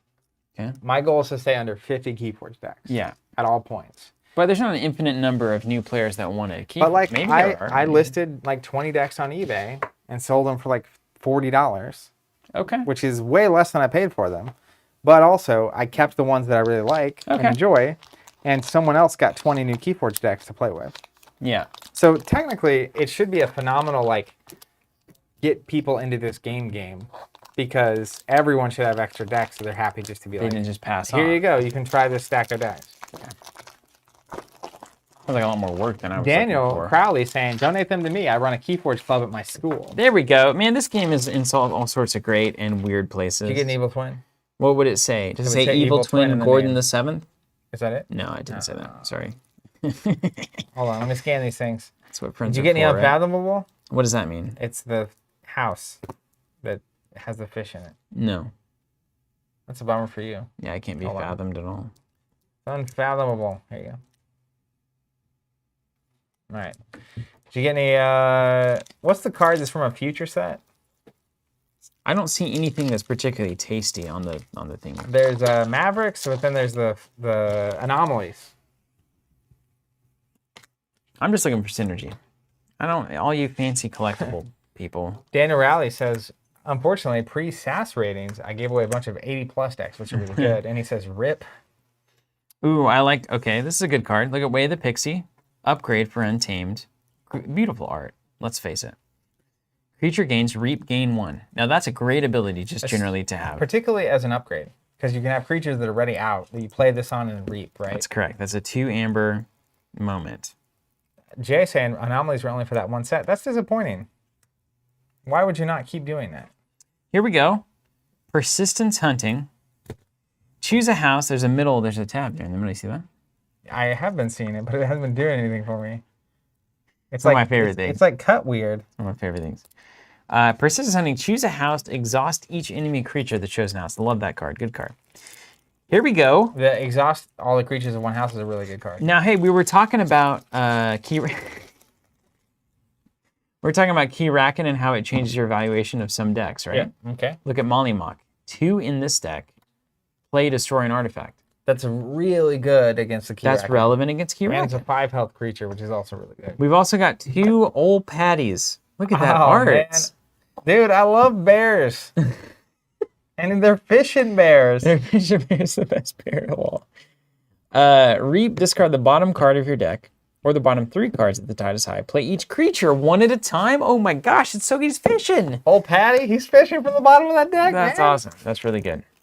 5 seems to be the new number of power here. I can't get enough bears. And then we got Camille, Bombix, and Filfidel, or whatever, so the evolution chain. Oh, yes. And then, similar, again, versus Keyraken, Reclaim by Nature, purge an artifact, resolve its bonus icons as if you had played it. Wow. Okay, so that's an interesting Untamed pool. I think that's a good Keyraken pool, actually. Yep. Otherwise, it's a little too specialized, probably. Not good against every artifact deck. control is something that if a deck does have, and it's a good deck, is a huge advantage. Because some decks just can't control Just can't artifacts. deal with it, yeah. Zap, okay for Star Alliance. Science Officer Quinkin, after your play chooses, you steal 1. That's a good PvP card. Grand Alliance is a good board clear. Yep. You gotta love the board clear. Diplomat Agung, looks like the Clackon from Master of Orion 2. Play Fight Reap for the remainder of this turn. A friendly creature belongs to the house of your choice. In addition to its other, that's such a good card. That is a good card. CR Officer can deploy anywhere on the battle line. Play it, gain 1 for each of his neighbors that are non-Star Alliance. Anytime you can play a creature and gain 2 potentially. I believe in it. Change the tide for free. What's that called? And gain 1. Biome Discovery. Yeah, it's a good. Oh my, look at this. Check out this card. Ambervac. Upgrade. Wait, upgrade goes on to something. Yeah. You raise the tide when you play it. And then this creature gains at the start of the turn, if the tide is high, capture 2. Wow. So you better flip it back. You're going to start losing. Having 2 cards that flip the tide without chains. Pretty good. Universal Translator there is an upgrade. The creature gains Fight Reap, user-friendly non-Star Alliance creature. Now this is what I'm talking about. So now you have, what was the thing earlier that let you do that? It was... This guy? Yeah, Diplomat. So assuming he's out and ready, it's like you can reap, you can make another creature Star Alliance. You can attach this before you do that. Yeah, and you can use 2. That's awesome. That's how you win It's a good combo. Keyforge, Yeah. by the way. Yeah, sure. In case you weren't familiar, I don't know if you'd forgotten. Haven't won a long time. Selected, I just won that game. I was MVP. selected preservation. Play it, choose a creature of each power value. 1, 2, 3, 4, 5, 6, 7, 8, 9. Destroy each creature not chosen. 2 board wipes. Now we know that 5s are hot. So if you choose your 5 and destroy 3 of theirs, you're in a good spot. Yeah. Professor Emeritus carrying a deploy creature here. Play Fight Reap. Use 1 of your neighbors. If the tide is high, also use the other neighbor. This is a good pool. This is a good deck here. Commanding Officer Gross. Play. Search special. Search for Commander Officer Higgins. Okay, we'll see what that does. Put it in your hand, shove your deck. Fight Reap, give a +1 power to each creature between the 2 of those officers. So when it fights or reaps, you get everything in between them stronger. Everything? Yeah, every creature between them. And then, Oh my goodness. If you put them on the edges of your battle line, yeah. And then Hings searches out for Gross, of course, and then draw a card for everything between them whenever you That play could be you fight or reap. gross. That's nuts, man. Okay, so I that's like that. that's a beautiful Star We have Alliance moment. because you also have the this trio, right? Yeah, the So you have evolution 2 like trio. cool looking combos here. Yeah, that's beautiful. And then we've got some Shadows cards. What's this deck called? 3 shoulder ids. This is FC Gordon the 7th. So it's already in your database? It's in decks of Keyforge. Well, as soon as I registered on the Keyforge app, That's they pick crazy. it up. FC, how is that? F dot good. space C Isn't it dot crazy? space. Watch this. Yeah. FC Gordon. Yeah. F dot space C dot space. Did it find it? It's not found at all. See, I'm not impressed at all. I didn't even find. Anyway, Shoulder Id. Let me make sure the app picked it up. 6 power, taunt, cannot fight. When it would deal damage, steal 1 instead. I love this card. I love this card so much. And it's a good id joke. I love a good id joke. FC Gordon the 7th, 74 sass. It's pretty good. According to this immediately. But we don't know what that even means Yeah, anymore. it's just a random number. Check out this. Check out 3 of these, man. Check out how awesome this is. Shoulder Id. Taunt, can't fight. When it would deal damage, steal 1 instead. That's awesome.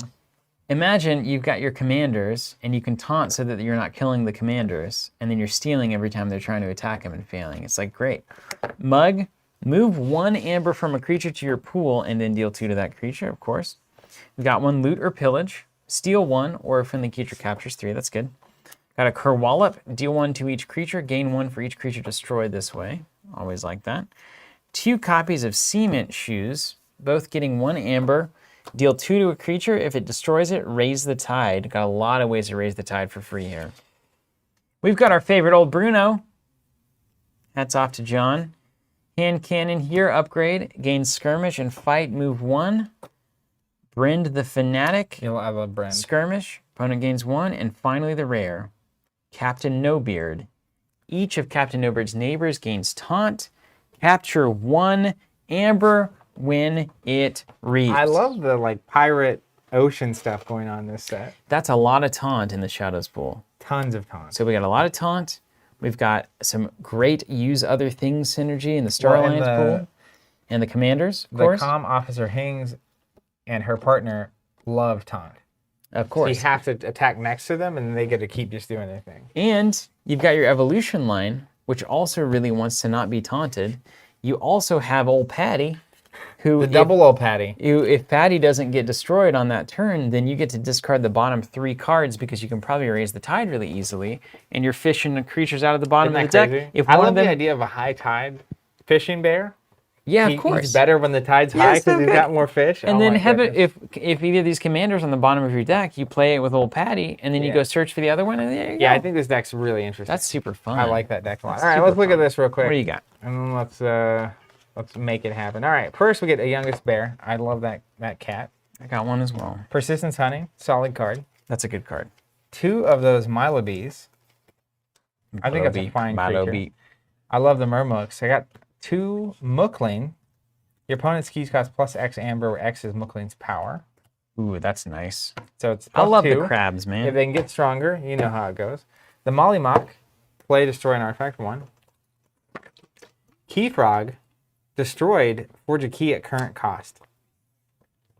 So it's off tempo forging, but it has to be destroyed. So if you have So an you active can way swing to into destroy on something your with it. turn, or like if you have a card that destroys a Yeah, creature. yeah. Deepwater Gruin, if the tide's low, your opponent gains 1 when you play or reap, so you won't let that happen. But you gain 2 when you play it otherwise. Yeah. Chelonia, I love this card. After you play another creature, if the tide is high, gain 1. You got a lot of creatures to play there. And then 2, Assert Dominance. For the end of the turn, a friendly creature gains Skirmish, ready, and fight with that creature. So this lets you fight with things nice. off turn and gives them Skirmish, which is really good. If you play it on something you can already attack with, they can... I guess they would need to already be exhausted. So you like reap or whatever, and then you can ready and fight. And then you can against assert it. dominance, yeah. Not a bad pool. I mean, with 2 of these old skirmish Meobles or whatever with assert dominance, you could definitely do some board cleanup with that.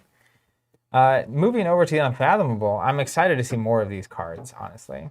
Storm Surge, your opponent cannot ready cards during their ready card step of their next turn. Excuse me. Yeah, that's That's annoying. rude. Sink or Swim, choose 1. Your opponent discards a random card or exhausts a creature and each of its neighbors. Wow. Exhausting 3 things is crazy. Man, the art design on this is really good. Yeah, the sea stuff. We get Seabringer Kikoa, Taunt, destroyed, raise the tide. I love that. Look, it's like a big toad, and when it's destroyed, all the water comes out and raises the tide. It's awesome. Then we get the Photic Raider. When you play it, you capture 2. While the tide is high, it gets +4 power. That looks awesome. I love nets. Of course, we get a board clear, which is good. In Maelstrom, put each creature on top of its owner's deck in a random order, gain 2 chains. Now, this is where it is, that's obviously just interesting to clear the board, right? Use your creatures and you clear it. But particularly, like if you have Chelonia out after you play a creature and it's high tide, gain 1. So I love this card if you have a bunch of these untamed creatures out. You put 3 or 4 on top with that random. And if you've spent most of your hand, you're going to draw into like 4 or 5 creatures you can play at the same time and really speed things up. Yeah, yeah. And you know you cleared your opponent's board. True up. Then we get Horrid Sign-In. It's got poison. It's just a 4 damage creature with poison. 1 Call of the Void. Exhaust a creature. If it was already exhausted, destroy it instead. And its controller loses an amber. It also gains you an amber. I like that. That's good. That's a good little control card for this. Yeah. Brain Drain. 1 amber. Look at your opponent's hand. Choose a card from it and put it on top of their deck. So a couple come on. discard So we've effects. got these discard effects happening. This is the NPE house du jour. Wrath or Ruin. Destroy a flank creature or return 2 enemy creatures to their owner's hands. Dude, it's just Purple Haze like from Spoils. It's like the more friendly version of this. Yeah. Echo Pearl. Omni. Destroy Echo Pearl. Exhaust, stun, and enrage a creature. I love that card. Look at that beautiful card. Come on. Let me Exhaust, stun, and enrage. Yeah, it's it's a great looking card, right? Yeah. Rust Miser. Reap. Exhaust each enemy artifact. That's Okay. It's like rust their Bring it equipment on. out. That's good against the Keyraken too. And then the Portal Monger. While the tide is high, your opponent's keys cost +4. Oh, that's great. You gotta love Tons it. of creatures too. In general, 1, 2, 3. How many's here? Got a lot 8, of good crabs. 9? There's actually a Chelonia with 9. Is it 9? 2, 4. Yeah, 9 Yeah, notable. is maybe the most notable piece of that. All right, let's slide this up. And finally, we get our Star Alliance Zap. You know it, you love it. Psyops are You know you Keyraken. love it. We saw the exact same. Rocketeer Triska. While the tide is high, Rocketeer Triska's neighbors interplay ready Oh, hello. twice. Oh no. That's good, man. 2 operative Espions. Elusive. After a player raises the tide during the turn, they may use a creature they control. Officer's Blaster. So that's the one that passes to the right. Mm-hmm. Diplomat Agung. For the remainder of the turn, a friendly creature belongs to the house of your choice. This is the Play, Fight, Reap. So, What is that one called? That's the Diplomat. Okay, the the same one. Diplomat, Yeah. a gun. Biome Discovery. That's a razor. Yeah. It's a tide razor. You get the Ambervac as well. Raise the tide. So we've got how many Raise the Tides now? 2 at least. And then you've got There's these guys. something here that raised the tide, right? There was a one of these cards that did it, I think. Storm Surge? No?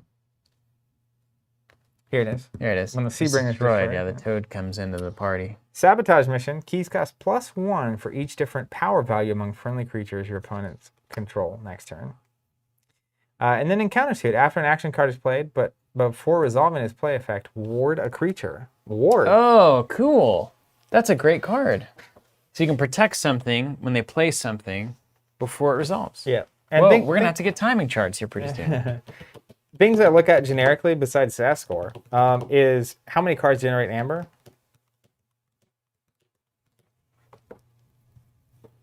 Just like raw? 7. That's low. Like 12 plus is like a high amber deck just based on that. Do you have board clear? Do you have artifact control? How many creatures do you have? And I have a ton of creatures. I got 11 amber off the play. So it's a little high, which is probably why it ranks so highly immediately. 11 plus 9. So there's 20 creatures out of 36 cards here. That's like averages in the half, right? So 18. So it's a little above average, but not crazy. So I think it's a very playable deck. There's probably combos I don't know, but I'm not seeing a ton of like. I like the Star Alliance where you can ready things next to that, things interplay ready next to those if the tide is high and you've got a lot of things in that house that raise the tide anyway. So like, I can see a turn where like you raise the tide and then now that the tide's high, you can play stuff next to old Rockstar Trish or whatever. And then you can actually start to get to work, which is quite nice. Yeah, anything with like reap abilities like that. Like there are some, right? So it interplay ready next to it, right? And as an example, even in the same house, Diplomat Agung, for the remainder of the turn, a friendly creature belongs to this house. So when you play it, you get that. And if it enters play ready next to her, you can immediately reap. So you can use 2 other creatures, right? That's That's nice. And then you go fishing with Chelonia. Let's face it, that's really what it's about, isn't it? You do go fishing. Jiminy Rickett asking the question. We'll finish with this here. What do you think about the way that the PvE was implemented without having to change the PvP decks? First of all, I think that's the only way you could do it. If you have to buy an entirely different line of decks to play PvE, it doesn't work. Or if you had to build decks. It doesn't work. Just the same way with online, right? If you do a digital component, you scan in a physical decks, and that's what you play with. If you have to have a digital collection and a physical collection, it falls apart. Not good. I think it's great. I mean, we obviously just like totally metagamed it unexpectedly. Unintentionally. But the grand scheme of things, I think if you and I were hanging out and we just had a good 6 to 8 hour window and we just want to jam against the Keyraken and play different decks and see which ones could finally do it, I think we'd have a great time. Yeah, and I think if they put a different PvE scenario out once every 3 months, and I would do it in between the sets, Yeah.